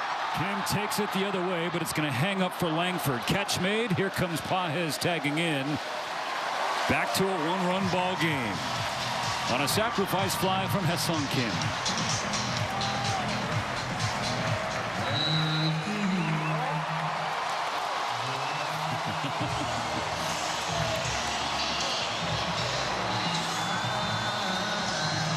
The pop from the crowd when this man's song hits.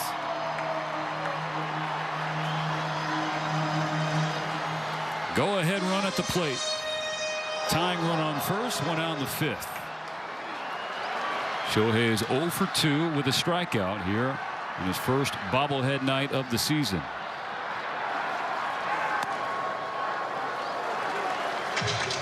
No challenge, but that one was close. And it was a strike. Rangers still have their 2 challenges. A little surprised that they don't use one there against Ohtani.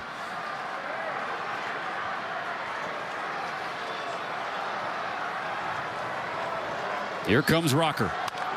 And there goes Ohtani into right field. Freeland going from first to third. Tying run there with only one out.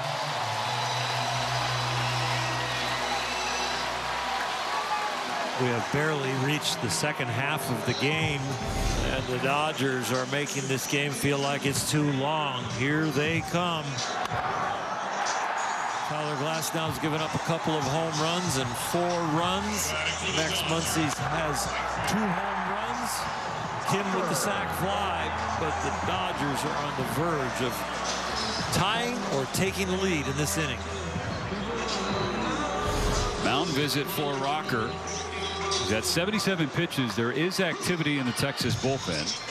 For Ohtani, his on-base streak continues now. 44 consecutive games reaching base safely. That goes back to the 24th of August last season. Jalen Beeks is a left-hander that the Dodgers are familiar with his time in the division. The Rangers bullpen so far this year has been very effective, but if you scout them and you understand that the guys in their bullpen really need fresh innings. They are not the kind of guys that are swing and miss and strikeout pitchers that can come into the middle of jams.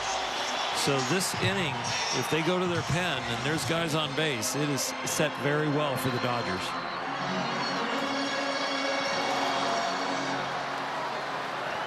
Mission for Kyle Tucker. Get Alex Freeland home. Dodgers on the corners, 1 out, 4-3 in the 5th. Lays off the change downstairs. This game has shifted into the Dodgers' favor. They had 3 base runners in the first 4 innings. They have 3 base runners and 4 batters now in the 5th. Rocker out of the stretch. Misses low with another change. 2 balls, no strikes. Tucker, like Shohei, steps to the plate in the 5th, 0 for 2. Ohtani got a knock. This is a big, bright green light right here.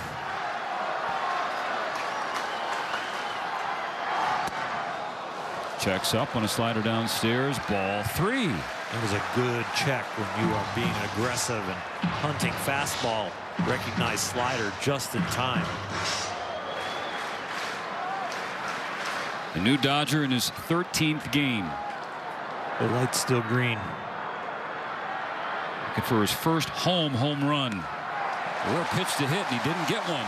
A 4-pitch walk to load the bases.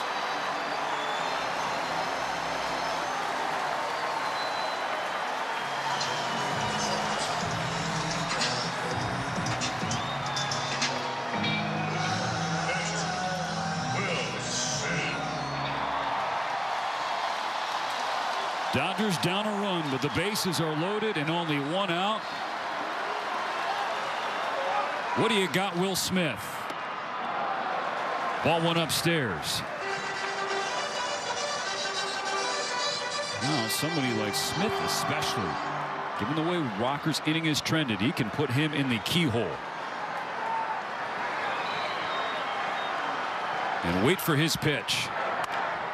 Bouncing ball to third. Step on the bag for one. The throw across for two. And the party in the fifth comes to a stunning end with a double play. The Dodgers get one, but only one. Do it now, and we'll also send you a bottle of our newest fat burner, Thermo X, absolutely free. Back-to-back world champion Dodgers baseball on Sportsnet LA is brought to you by Morongo Casino Resort and Spa. Less than 90 minutes from wherever you are. Good times. Really great times for the Dodgers in the fifth. A run in, bases loaded, one out, but can't get any more home, and they trail Texas still as Jake Berger leads off the sixth.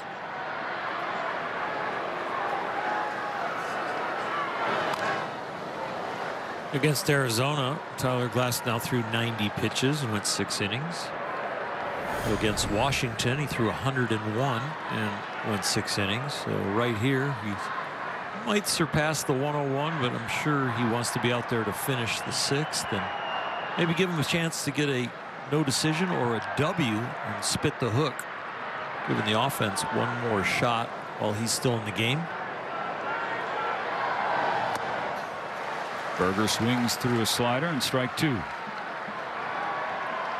It won't be a quality start. It's at least 6 innings and no more than 3 runs allowed, but he can still find his way through. Berger puts it in the air to left center field, where Pages calmly makes the catch. Here's a word from Carl's Jr. What the cluck? The new Western Bacon Chicken Sandwich. Only at Carl's Jr. Designated hitter, Andrew McCutcheon.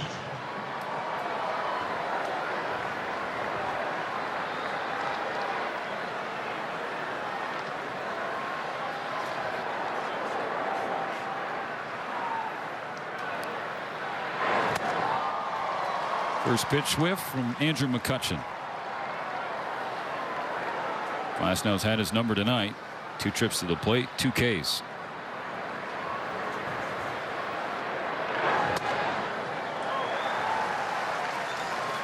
Alex Vesia getting ready down the left field bullpen.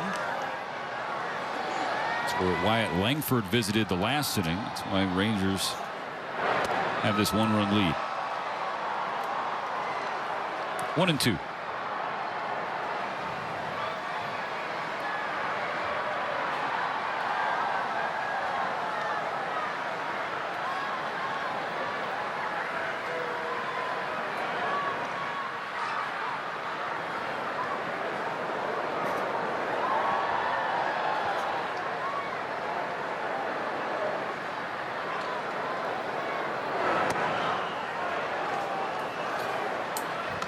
Will thought it was a hair outside, didn't challenge that.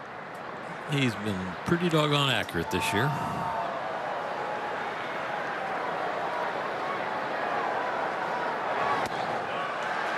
Two, spun him around. Strikeout number 7. 3 for McCutcheon, 7 for Glasnow. I think we might be getting close to Jumbo Jacks, huh? Right on the dot. Go to a Jack in the Box in Los Angeles tomorrow. Buy a large beverage and get a free Jumbo Jack thanks to Tyler Glasnow. We got to time that up with Berger up.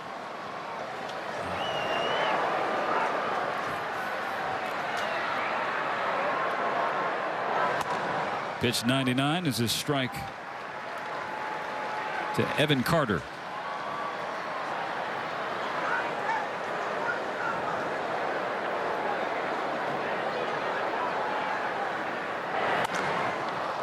Fly ball left field. Teoscar Hernandez over.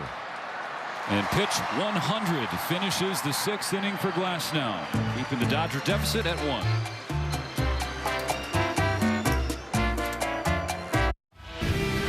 Join the Dodgers for Hello Kitty Night. That is on Monday. The first 40,000 fans in attendance will take home a unique Dodger-themed Hello Kitty hoodie. Visit Dodgers.com/promotions.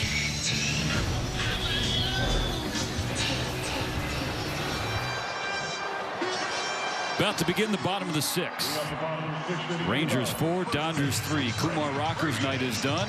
Now it's up to the Texas bullpen, starting with the lefty Robert Garcia.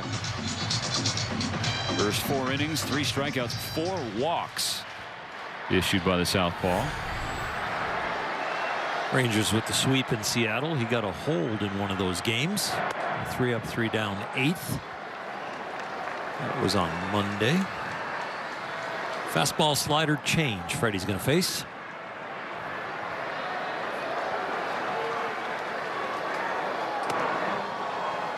Checks up on a slider inside. 1-1 the count. Only a 9-mile-an-hour differential between his fastball and his slider, which is his slowest pitch. The changeup's 88.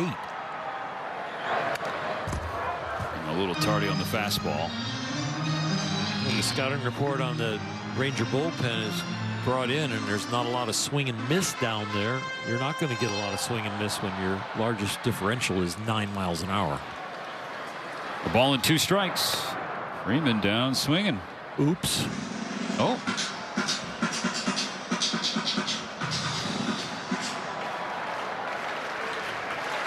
All right, 2-2. Like I said, not a lot of strikeouts. Looks thrown away. Mike, crazy. You thought? I mean, I was with you. I was actually looking down on my score pad to kind of see what has been going on in a couple other batters, and I saw the swing and miss, and I thought it was a strikeout. With the count full, here's Garcia. Ball 4 and a leadoff walk. That sets the table for the Dodger of the night so far, Max Muncy. Performance Spotlight sponsored by your Southern California Nissan dealers. 5 total hits on hard stuff this season. He's 5 for 23, but 3 of those 5 are home runs. Facing a lefty in Garcia, but left on left, it has not been scaring Max here in 2026. 4 for 9 against Southpaws with a homer, and that's on the heels of a strong spring as well. Tying run on first, the 1-0 pitch to Muncy. He takes a fastball at 96 for a strike. In Max's career, he has 1 3-homer game. May 4th, 2024 against Atlanta.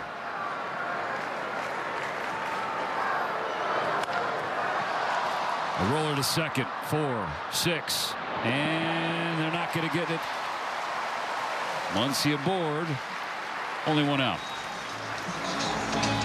Max does a good job after getting jammed a little bit. That made the ball off the bat not move as fast, but he moved fast out of the box.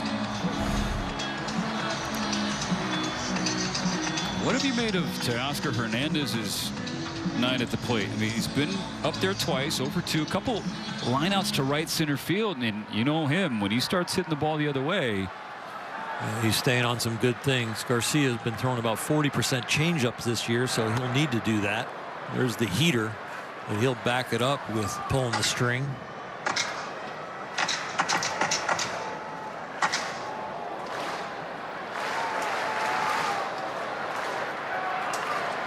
Trying to get things going against left-handed pitching. Teoscar 1 for his first 11 against lefties, and everyone knows that has never been a problem for him in his career, hitting left-handed pitching. It was the original intention when they signed him to be a Dodger, and he turned that into a long-time visit here, which is great. They love having him. To left field, and there's a base hit. On a changeup that was up. The ability to hit the ball to right center in the first 2 at-bats and fly out to center field gave him the right timing. Now against the lefty instead of the big righty. There's the changeup that has been used about 40%, and Teo can stay on it because of the height of it and his own good timing.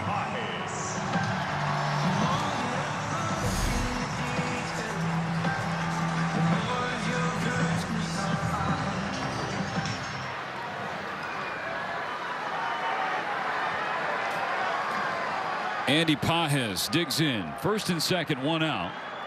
He has reached 2 times tonight, and he has scored once.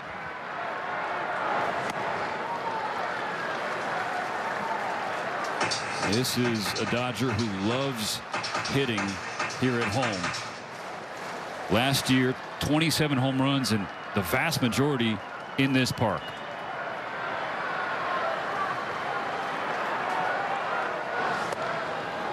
If I told you he had 27 at bats here at home, how many hits do you think he has? 27 home runs, 19 of the home runs. Home runs. Well, 19 if you're at home? We'll do it again.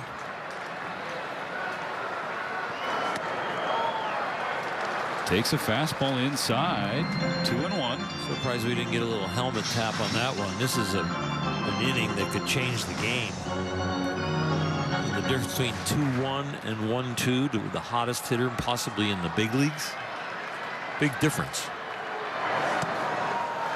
Lays off a change. 3 balls and a strike.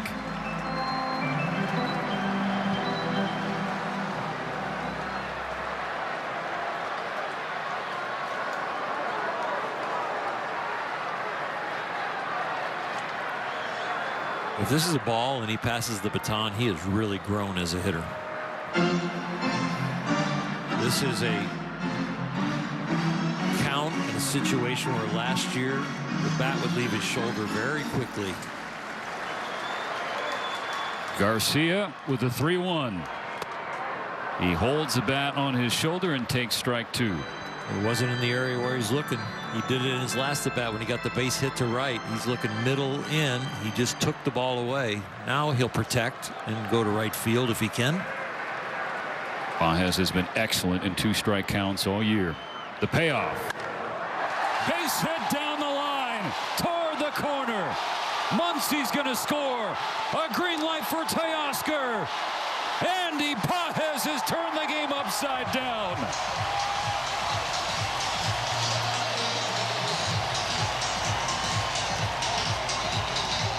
The young man is becoming a veteran.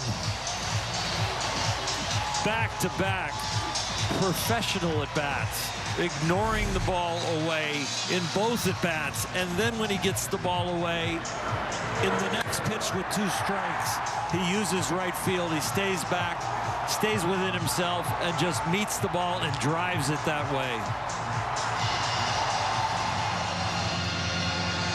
It's not promising anymore. It's professional.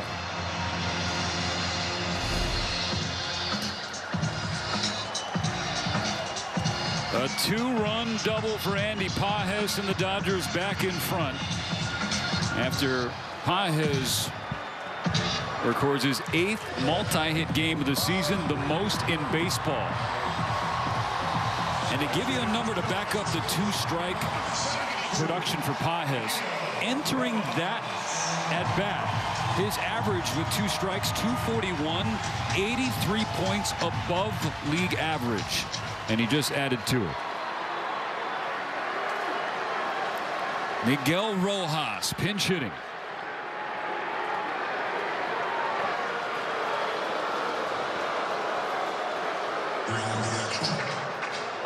If you have thoughts about stealing third, do it early in the count with 1 out. But don't be jumping around and being in the vision of your hitter unless you're going.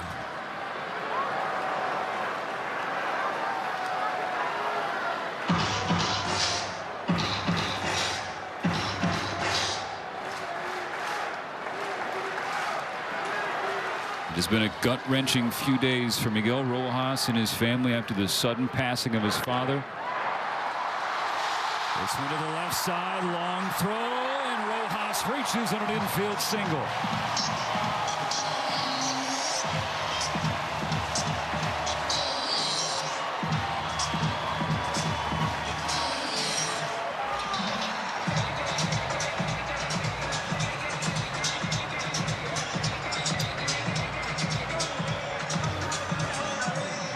Back-to-back pinch hitters for Dave Roberts. Following Rojas, Santiago Espinal.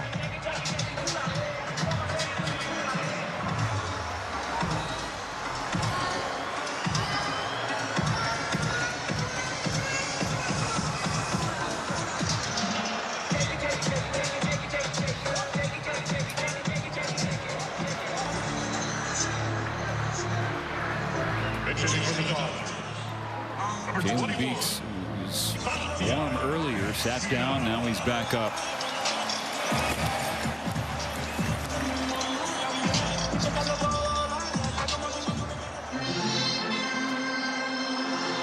Espinal gets the call. 290 career average facing left-handed pitching. First and third, only one out. 5-4 the Dodgers now lead. Trying to catch the Rangers off guard. Flashed a bunt, pulled back because it was upstairs.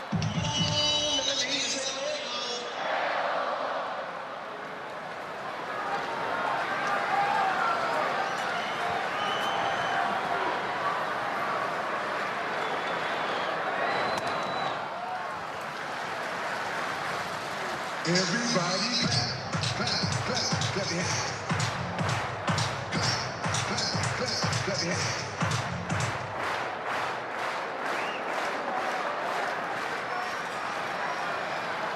Garcia's 2-0. Hooks in there for a strike. Espinal trying to pick up the baton from Ha-Seong Kim and keep this trend from the bottom of the order. 7, 8, 9 tonight, 4 for 6. They've driven in 3 of the Dodgers' 5 runs so far. 2-0, he was taken all the way to try and get Ohtani up there, get a 3-0 count, get a free pass. They're in 2-1. He's starting to attack, and now he's got to protect.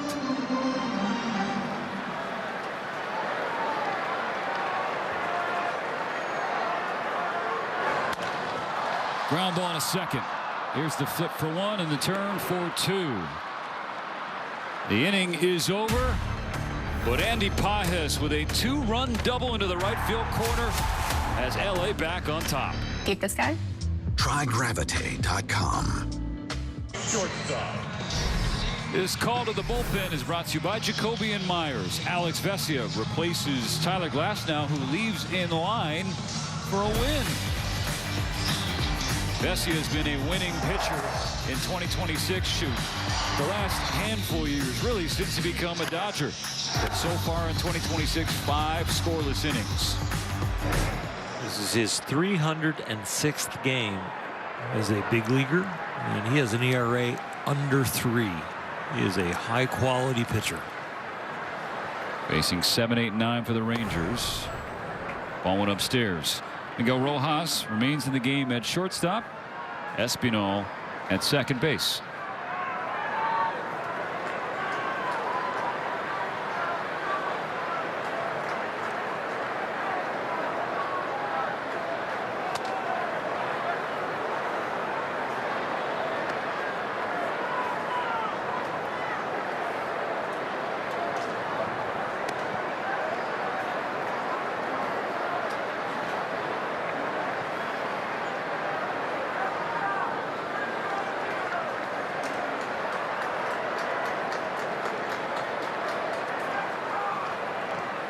Two-0 to Jansen. Catches the edge. There's a strike for Vesia.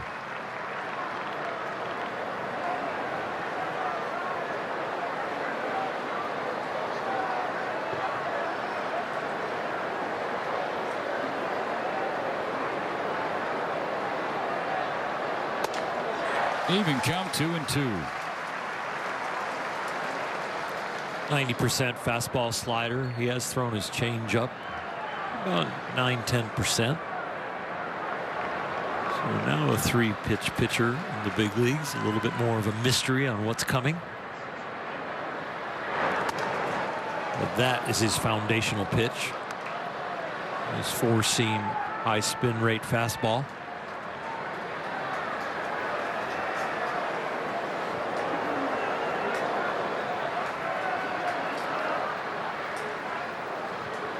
To count full. Jansen hooks one way foul. Yeah, that's way foul. Yeah.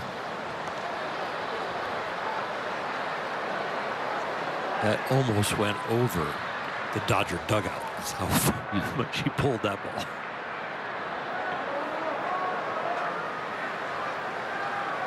So Vesia will try another payoff.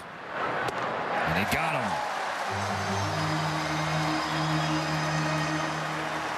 Tyler Glasnow had the strikeout pitch working. Alex Vesia to his first hitter gets the punch out.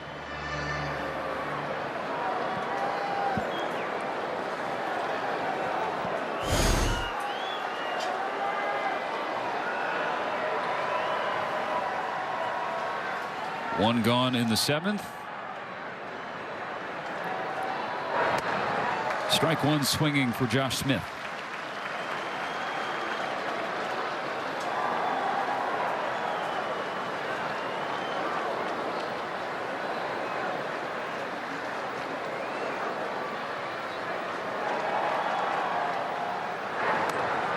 Quickly 0-2.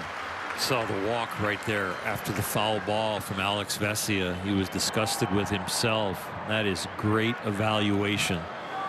Don't go on results, go on execution. And he knows if he executes that slider like the last pitch, it is not going to be a good night.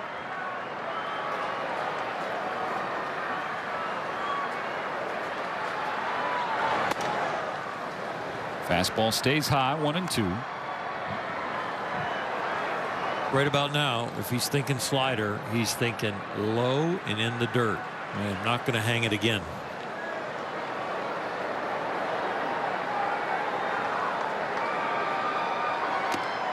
Or just beat him with the fastball. Back-to-back punch-outs.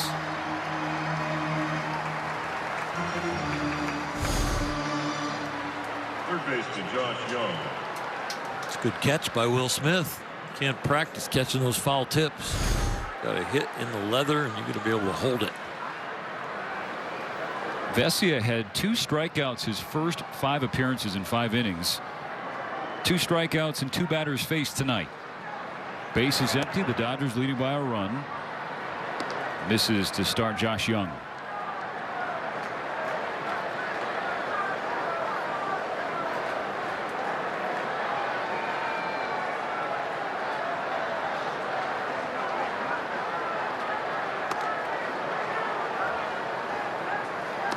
That one was close.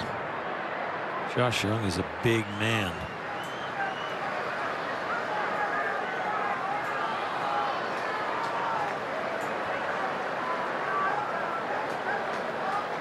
The 2-0. That's outside.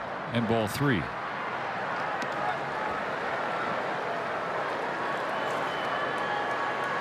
He's got some really good self-talk going on in the mound.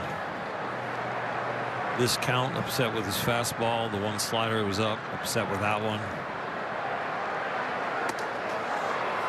A 4-pitch 2-out walk. Tying run on for Texas. Top of the order coming to the plate. Right fielder number 24, Brandon Nimmo. Tyler Glasnow goes 6. All 3 of his starts, he has gone 6 innings. Start before this, 101 pitches. This one, 100. The first one against Arizona, 90. Good buildup from spring training. All the damage done on 2 pitches. Mistake fastball to Corey Seager, a 3-run home run, and then not his best curve to Wyatt Langford, a solo shot.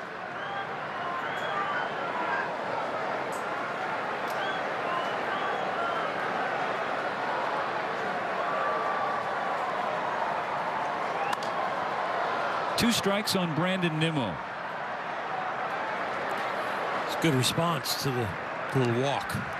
Get right back in there.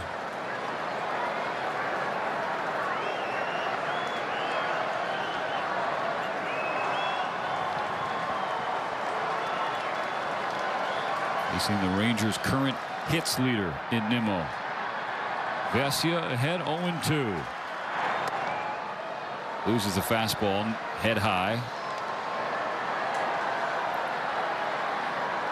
He's thrown one slider where it's kind of spun in the middle of the plate. He's thrown another one where he pulled it inside to a righty. If he pulls the trigger on a slider here, get it down.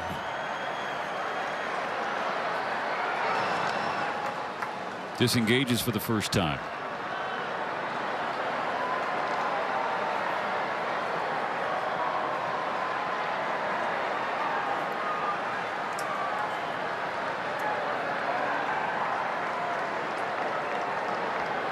Bessia needs one more strike. And there it is. 3 strikeouts. He works around the 2-out walk and keeps the Dodgers ahead. Stand and stretch. It's time for the 7th inning stretch. Brought to you by... And good drivers could save even more. Mercury. Back-to-back world champion Dodgers baseball on Sportsnet LA is brought to you by your Southern California Ford dealers. Discover the complete Ford lineup. Rugged, stylish, and powerful trucks and SUVs engineered for your adventures. Strike 1 to Shohei Ohtani from Jalen Beeks. New Ranger reliever out of the bullpen. Dodgers trying to extend their lead in this series opener. And on Ohtani's bobblehead night, the first of a series celebrating the greatest performance we've ever seen, Game 4 of the NLCS last year.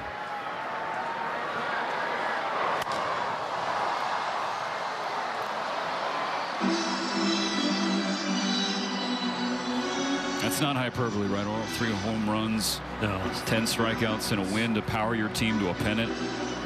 No, when you're elite on both sides of the ball, you don't have to throw a complete game.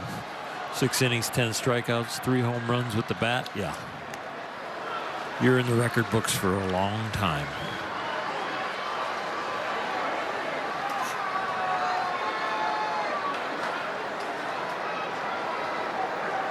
Two balls, 2 strikes, the pitch. Downstairs, Phil Rupp. Beeks has been successful so far this year. Lefties are only 1 for 5 off him, but this is a different kind of lefty. And a lefty whose splits are reversed. So far this year, Ohtani has handled southpaws, trying to find his footing against right-handed pitchers.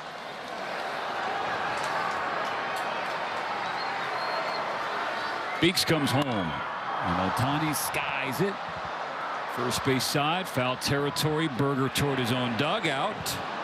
That's out number 1 in the 7th.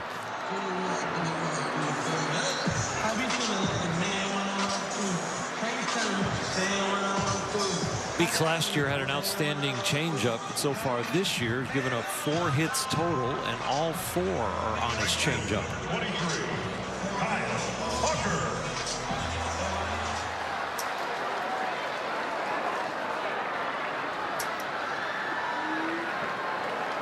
Fourth trip to the plate for Kyle Tucker. He's 0 for 2 with a walk.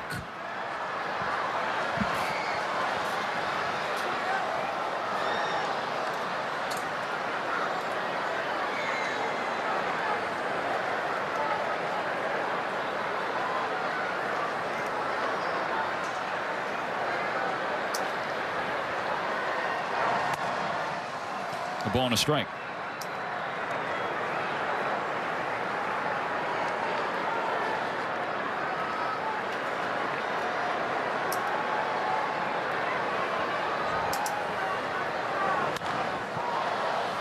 Hooked into the net. Strike 2. He's out in front of a change.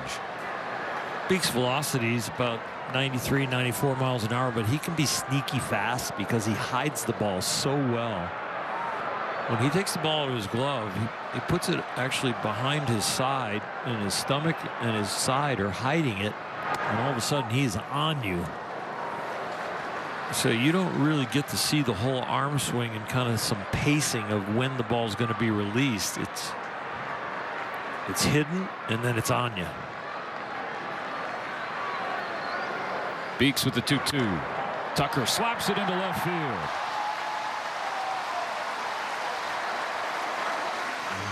So sneaky fast can be 93, 94, but it feels like 97 because your reaction time and your timing is slightly off because he's hiding it so well, and now you finally see it. He guards it with his glove and his front shoulder also, but Kyle hits it through in place. Here's a better look at how long it takes you to finally see the ball. There it goes. It pops out of his head. 1 on, 1 out. Will Smith watches strike 1. That base hit from Tucker, just the 2nd hit of the game from the top 4 in the Dodger order. They're 2 for 12 with 4 strikeouts, and yet they find themselves ahead 5-4. You're in the bottom of the 7th. Smith 0 for 3 with a strikeout, and he grounded into a double play with the bases loaded in the 5th. We're out of football season, but if we were in it, you would say the Dodgers are a very good second half team. Games are too long. They've had 9 base runners in the last 3 innings.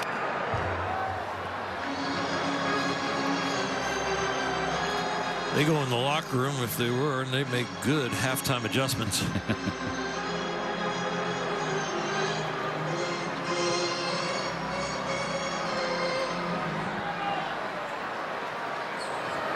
On a 1-2. Beeks misses in the dirt, and the count evens out.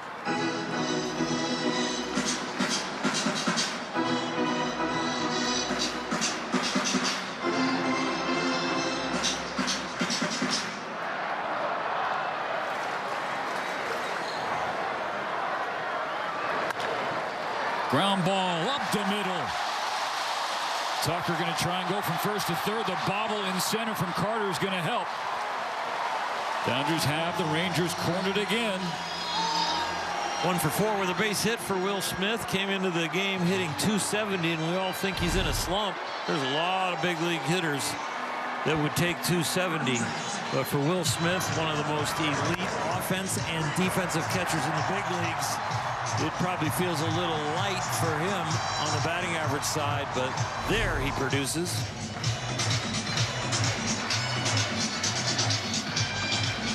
At the corners, one out, Freddie Freeman.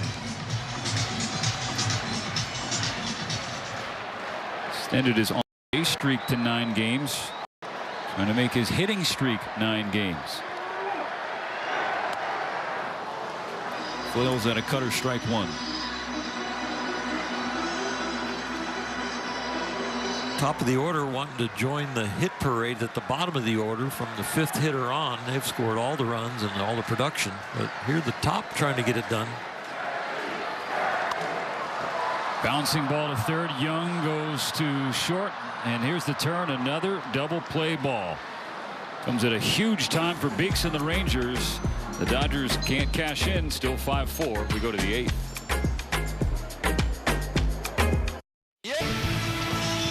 Back-to-back world champion Dodgers baseball on Sportsnet LA is brought to you by Jack in the Box. Jack's new Smash Jack Sliders Munchie Meal with a chance to win the $75,000 prize for Jack's 75th anniversary. Dodgers 5, Rangers 4. Need 6 outs from their bullpen. They're going to turn to Tanner Scott here in the 8th to face Langford, Seager, and Berger. Let's see. Pinch hitter up there. Ezekiel Duran.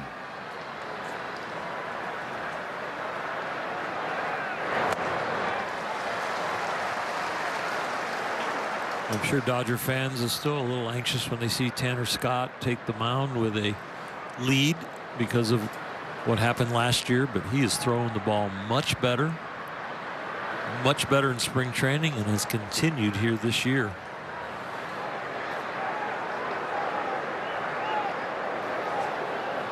The 0-2. The confidence has returned. The ability to throw the ball to both sides of the plate, land the slider, not just be defaulting to a fastball. Did he? Yes, he did. That's the count last year he struggled with. Anybody he got to 2 strikes, he wasn't able to really hit one corner or the other. He made mistakes more in the middle of the plate. But this one, high and away, right on the edge, gets the swing.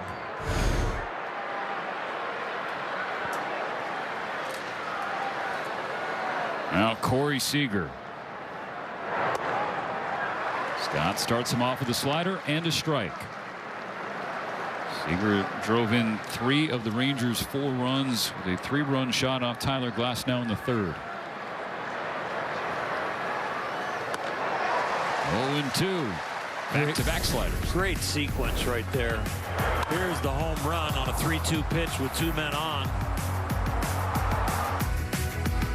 The the sequence, back-to-back sliders, 1 strike and 1 on the edge, and we're going farther away here. Tries to triple up. Does not get a chase from Seager. 1 and 2. But in tripling up, they were in the correct order as far as the location. If you do it again, go low and on the edge. Looks like fastball in. Oh, yep. Fastball in at 99. Seager has to spin out of the way of ball 2.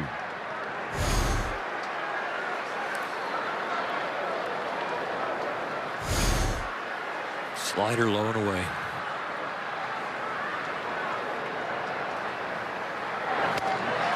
Got him.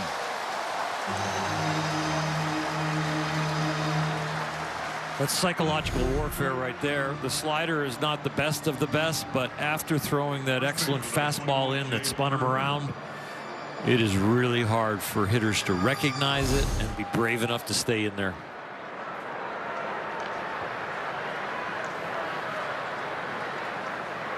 "5-4 Dodgers in the 8th. 2 outs, bases empty for Texas. Berger pushed the fly ball to right field. Kyle Tucker drifts over and makes the catch. 2 scoreless from the Dodger bullpen.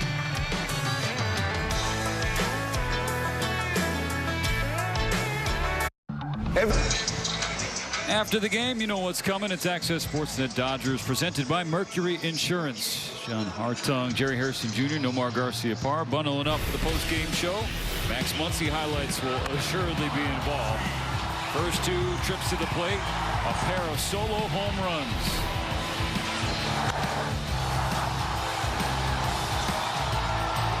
We felt like Max was getting hot when we were in Toronto, and Washington was pulling some home runs foul. Those 2 keeping them fair. Strike 1 for the new pitcher on the mound for Texas, Luis Curvelo. Right-hander pitched Wednesday, a couple of innings on 25 pitches, but scoreless innings, featuring 2 Ks.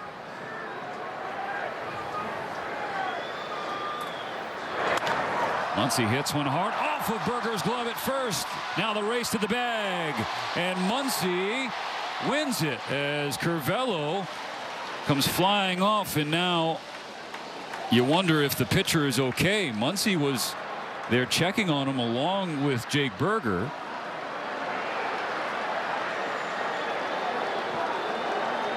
Curvelo was late breaking from the mound, and that's what set up the collision at first. Muncy busting it, looking for a hit, because that is not an error on the first baseman. Max plays baseball sometimes like a football player, so not afraid of contact. Curvelo did not make the Texas opening day roster, but was called up on Sunday from Red Rock. The 2 innings you saw, what he had done prior, was all in 1 outing. He 6 up, 6 down with 2 Ks. Curvelo getting some pitches on the mound just to test out the integrity of his body after that collision with Muncy. That is a big collision.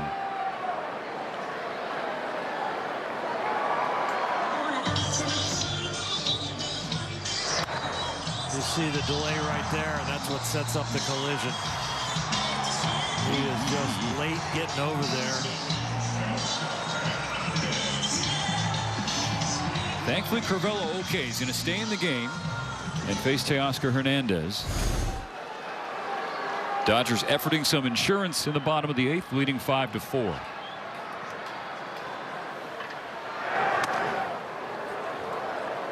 Down in the Dodger bullpen, Edwin Diaz. About good to go.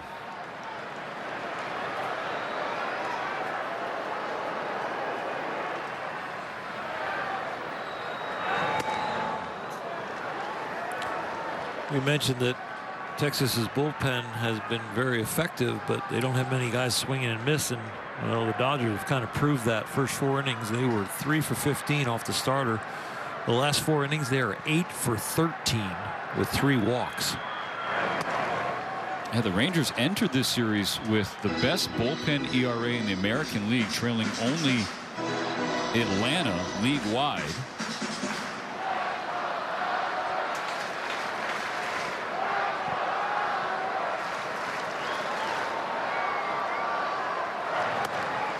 Teoscar takes strike 2. He taps the helmet to challenge. Looked a tad inside to Teo, and it also did to me. The batter's challenging. They call a strike. Teo wins it. Caller's overturned. 2-2. Second successful Dodger challenge of the game. Will Smith had the first one back in the first inning. Smith has 10 successful challenges this year as a catcher, tied for the most among Major League backstops. Will's been really good.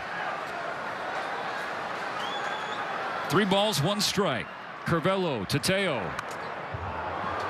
Curvelo staying in there on his hands. Teo knew the pitch before that was inside, got it right, but that last one was upstairs a little bit more juicy.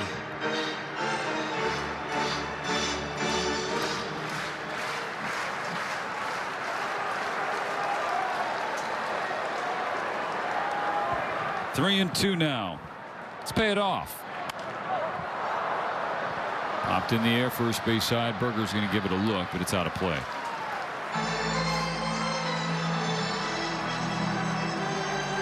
The higher the ball is in the strike zone, the harder it is to lay off for hitters because they see the whole ball. They see the top, the middle, and the bottom. When the ball is down, they just pretty much see the top and the middle. And so it looks much bigger to your eyes the higher up it is. Hernandez to left. He didn't get it. The run is there. 1 gone in the 8th. Oh, the frustration from Teoscar after that swing. He got a lazy breaking ball in the middle of the plate. It was a good swing. It just the timing was a little off. Paez had a big swing in the 6th. First and second. 1 out. How about the go-ahead 2-run double? 24, he hit 141 with 2 strikes. 25, he hit 212 with 2 strikes. This year, hitting 267 with 2 strikes. Again, the league average is below $160. 1 on, 1 out in the 8th. Hits one well to left center field. It's got carry, and it's out of here.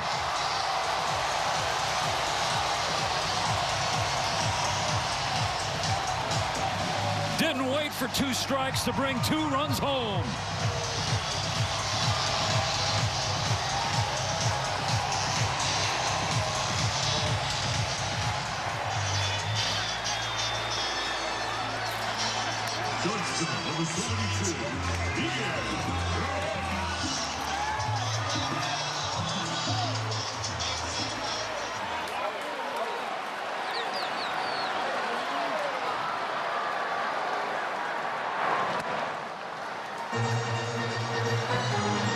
Tonight we're having Ohtani bobblehead night, celebrating an amazing game of 3 home runs and 10 strikeouts in 6 innings.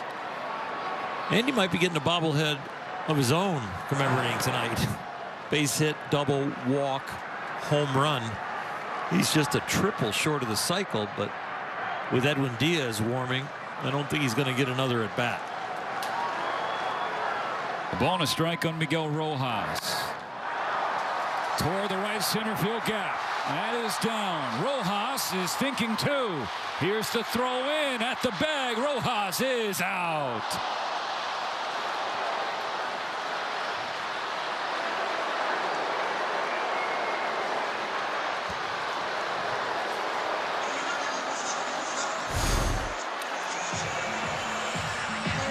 It's a really good swing. Backspins it into the gap.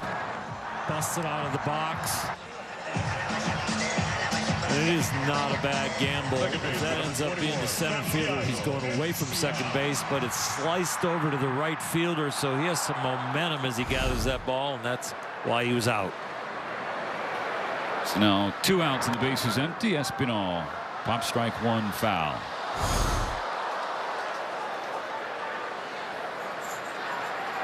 Andy Paez last year had 10 3-hit games. So far in 2026, this is his 13th game. 4 of them have featured at least 3 knocks. We're going to run out of adjectives if he keeps hitting like this. He has had one game where his last game 4 strikeouts, and he responds with reaching base in all 4 plate appearances with 3 hits and a walk.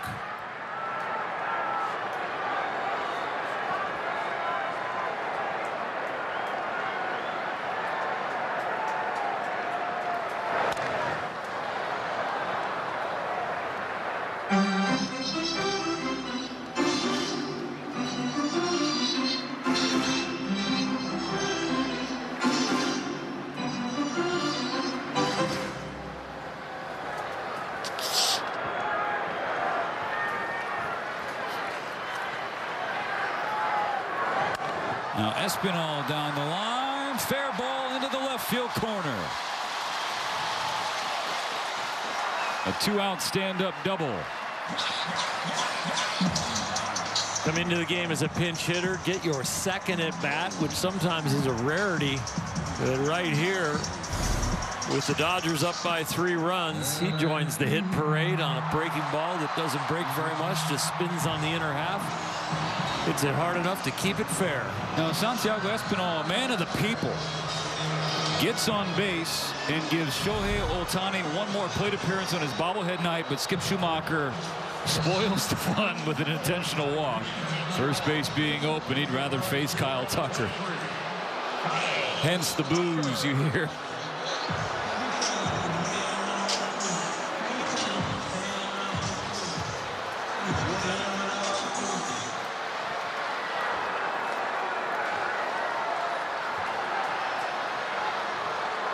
Two on, 2 out, 7-4 Dodgers in the 8th. A wave and a miss from Kyle Tucker. And that intentional walk of Ohtani by Skip Schumacher is interesting on a number of levels, because Skip, former Dodger, very famously did not intentionally walk Ohtani on the night that he reached 50-50.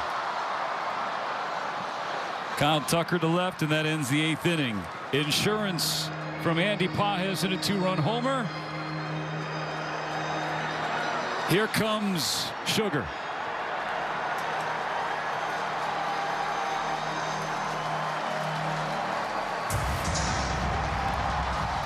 RV 24/7 is part of your home and auto bundle. So I like hang out with my insurance guy? Oh, yeah. You two have a podcast and everything.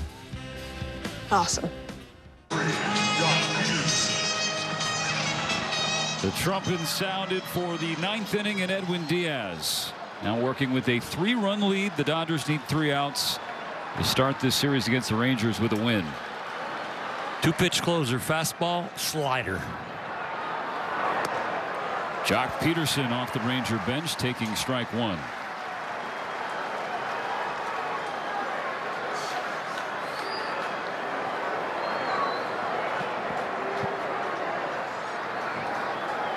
An ice cold start to Peterson's year. 0 for his first 14, but he has hits in 3 of his last 4, including a homer.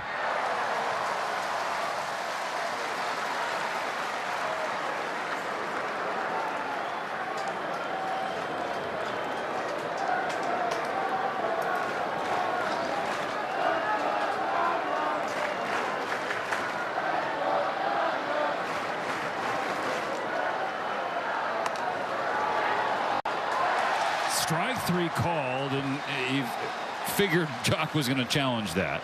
Backup slider. The batter's challenging the call strike. I think it's a little outside. Yeah. So 1-2. Call is overturned. Texas has 2 remaining challenges.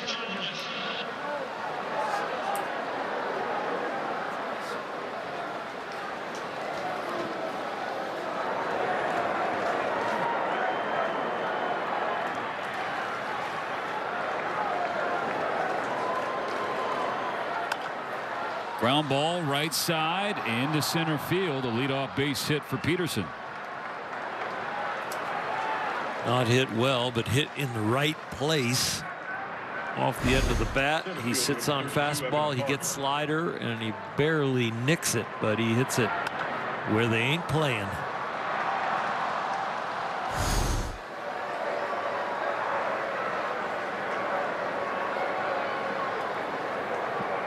On the 6th spot of the order, Evan Carter jumps on the first pitch, hits it in the air to right field. Tucker turning around, he's at the wall, and it's gone. And just like that, it's a one-run game. How big is Andy Pages' home run now? 2 Rangers hitting their first homers of the season tonight. Wyatt Langford earlier and Evan Carter here in the 9th off Edwin Diaz. And things are interesting with still nobody out. Peterson's wasn't hit hard, but this one was. Carter picks on a fastball in off the plate, and he got just enough. Now gut check time. Ball 1 to Danny Jansen.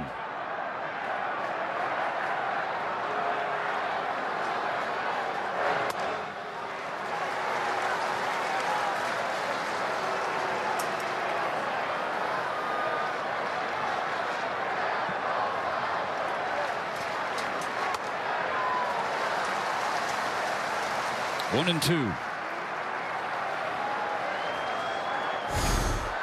Pinpoint.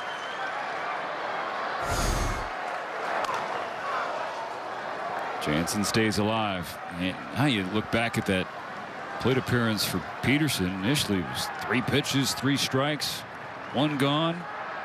But smart and successful challenge, reverse decay. 3 pitches later, 7-6. Popped him up. Will Smith has no play.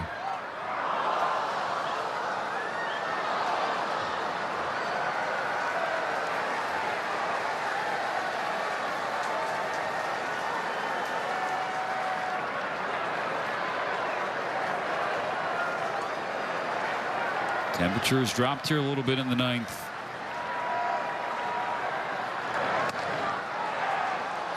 Will Smith taps the helmet.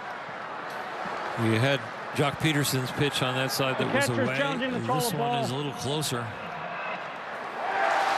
That's a strike. Ball's overturned. Strike 3. The most successful challenges in baseball by any catcher belong to Will Smith. That's number 11. Second baseman, number 8, Josh Smith.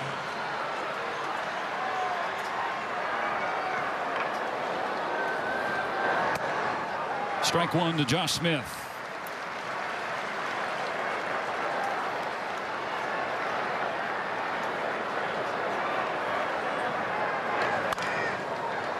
Quickly 0-2.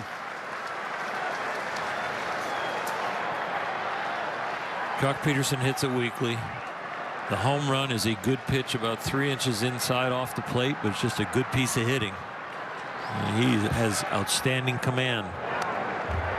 He's throwing a lot of good pitches.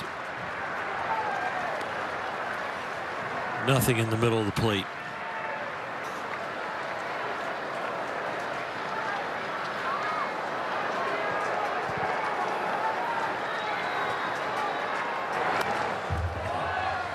Smith being stingy. Still 0-2.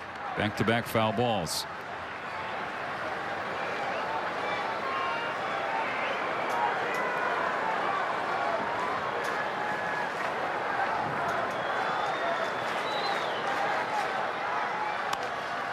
Jammed him. Shallow center. Going back is Rojas. He's there. 2 gone.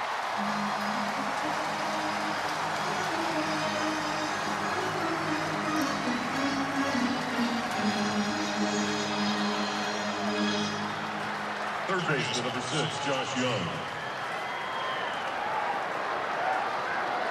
Comes down to the number 9 hitter, Josh Young.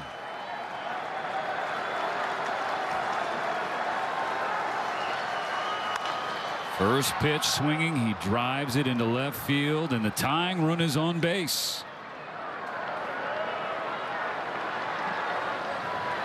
And that sets up the date between old friends and longtime teammates. The folks are still up in Flushing. They're going to watch Edwin Diaz face Brandon Nimmo.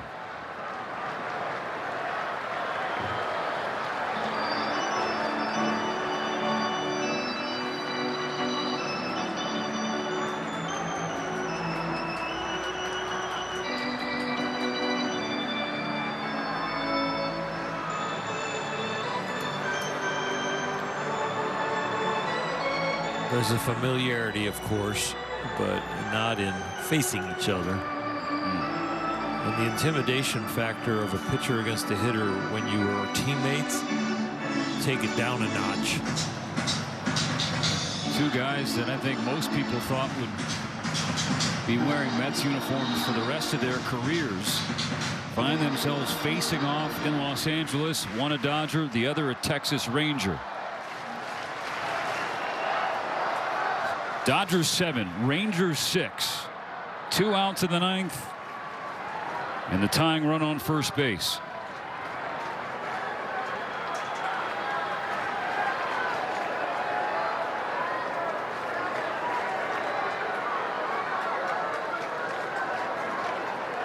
Runner goes. Smith's throw down, not in time.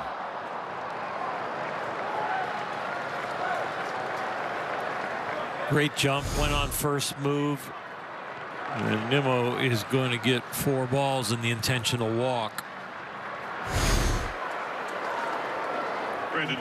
Sam Haggerty, the pinch runner for Young, now in scoring position.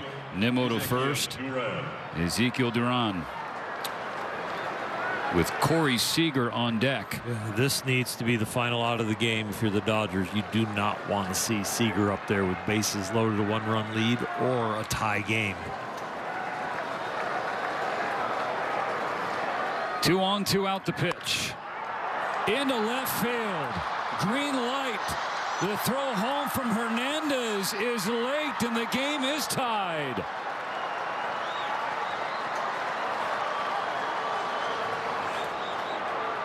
The first blown save as a Dodger for Edwin Diaz on the 4th hit of the inning for Texas. This is a backup slider, and it's not where he wanted it. It wasn't hit well, but it was up enough to elevate it over Miguel Rojas. Teoscar really has no chance with the speedy runner coming home. Seager grounds a strike foul. 7-7. Edwin Diaz in his first 5 games gave up just 2 hits and 1 run. Here tonight, 4 hits, 3 runs, and a blown save. Now trying to keep it tied. Strike 2.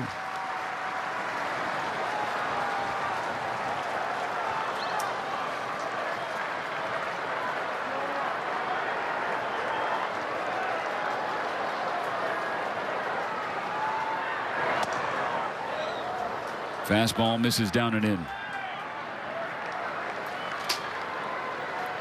Just a 2-pitch pitcher, so if he goes fastball, it's probably going to be in. Breaking ball, backdoor. Swing and a miss, strike 3.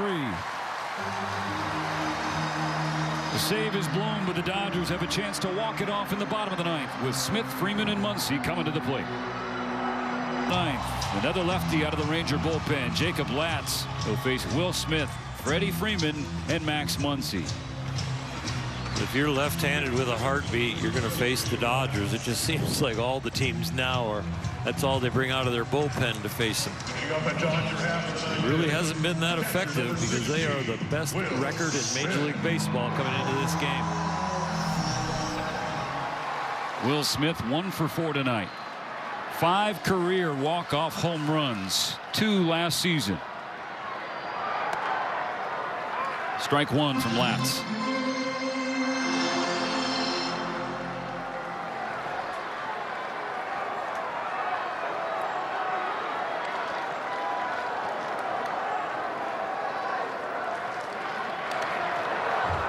Changeup spiked, 1-1.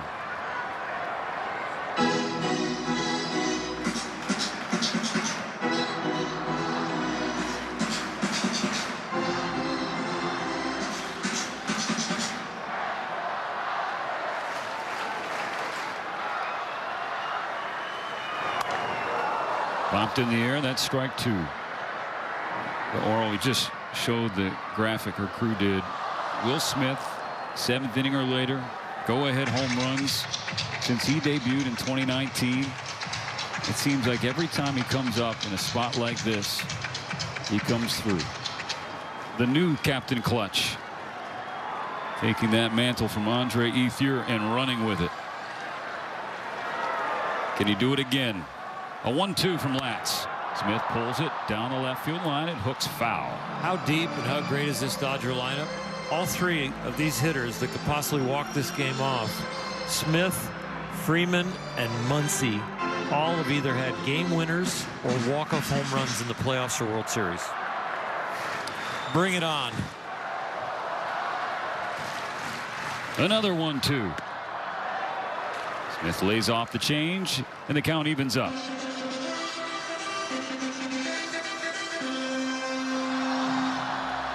Dave Roberts talks time and again about the heartbeat of Will Smith, how slow it is in the biggest of spots.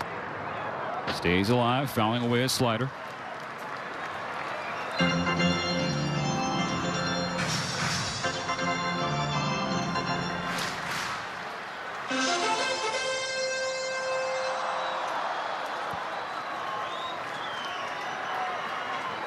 Two balls, two strikes. Here comes Latz, and he strikes out swinging. Smith down for the first out of the ninth. First base, number 5, Freddie Freeman.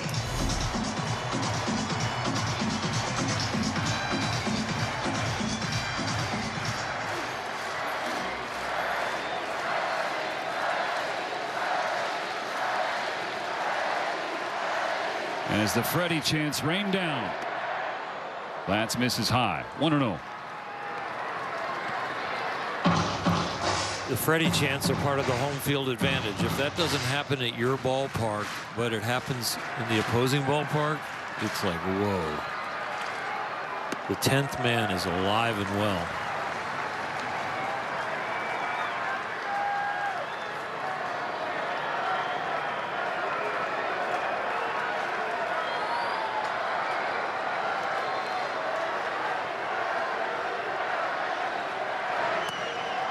Three balls and no strikes. Very aggressive check swing shows that Freddie is aggressively looking for something up and starting the bat pretty early, but strong enough to hold up. The 3-0 hit down the first base line, just foul.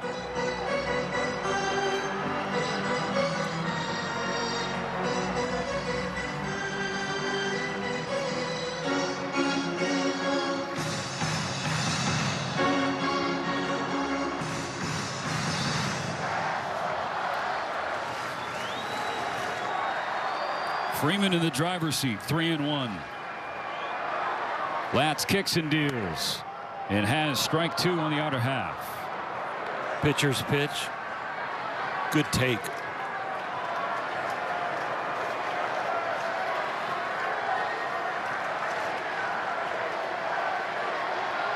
Let's pay it off. Swing and a miss, strike 3. Back-to-back Ks for Latz.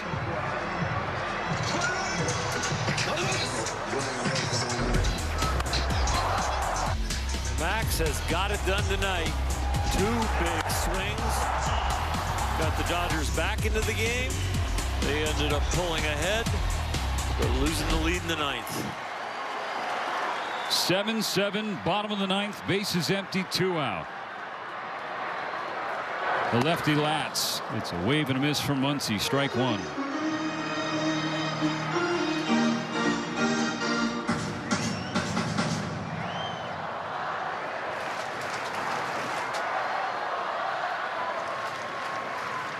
Here comes the 0-1.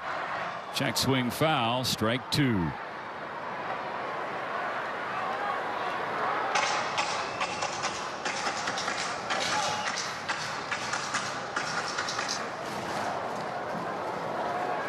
Muncy hitting .400 in the young season against left-handed pitching, but he's in an 0-2 hole.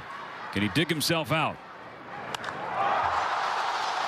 Or how about just end the night? Max Muncy with a hat trick.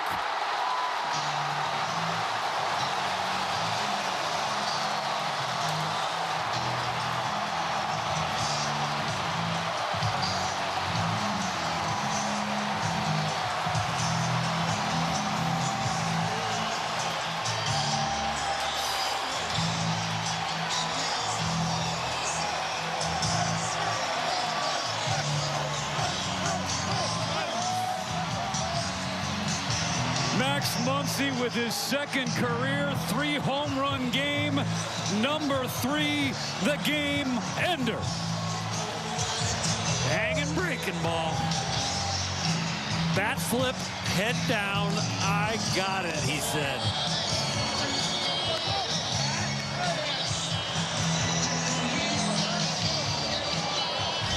Left on left, down 0-2. Been locked in all night. Boy, that was a sweet celebration as he left the box.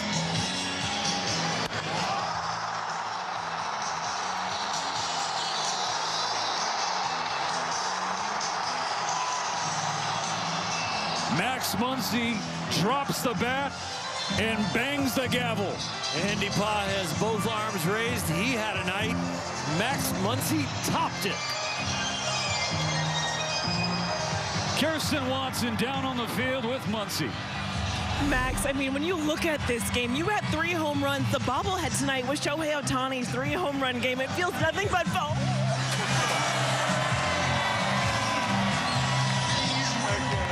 It feels fitting when you look at the results today. I mean, how would you describe just where your swing is at and how it felt to have 3 home runs in this one game? Yeah, the only thing I'm missing is the 10 strikeouts, right? No, it was a great game, obviously. I felt really close the last day in Toronto. Felt like I got a lot of really good swings off. We made a couple adjustments, and today I was able to stick. You just got to keep sticking with the process. Can't always chase the results, but got some good results tonight. Your first 2 at-bats, they were against Rocker. There's not really any familiarity there. What were you seeing from him? I was just trying to get the ball up, and he made a couple mistakes, and thankfully I was able to take advantage of it. When you look at the splits, of course, you've been good against right, but this year you've been really good against left. When you look at just at this last at-bat, walking this game off, I mean, how good for you was it to get a home run off of a lefty, especially at a key moment in this game? Yeah, I mean, anytime you can do anything off a lefty, it's obviously always really good. A little bit of a dud there in the 9th inning, but we know Edwin's going to, have 50-plus saves this year, so we're just trying to pick him up a little bit, and like I said, I got another mistake and was able to take advantage of it. You take me inside the dugout and just what the conversation or what the feeling is when you guys are battling back and forth in a game like this? Yeah, just try to stay calm and just, keep putting together good at-bats, keep playing defense, and, just keep trying to put the pressure on them. Max, congratulations on this win. Thank you. All right, Steven, back to you. Thank you, Kirsten. Max Muncy have a night. Max Muncy ends the night. That was the first hit Jacob Latz had allowed all year. And it gave us the latest epic Muncy bat drop. Access Sportsnet Dodgers, you're going to have some fun out in Club Ravine. For Orr Hershiser, Kirsten Watson, and our terrific crew, I'm Steven Nelson. What a night and what a way to kick off the homestand. We'll see you here on Saturday.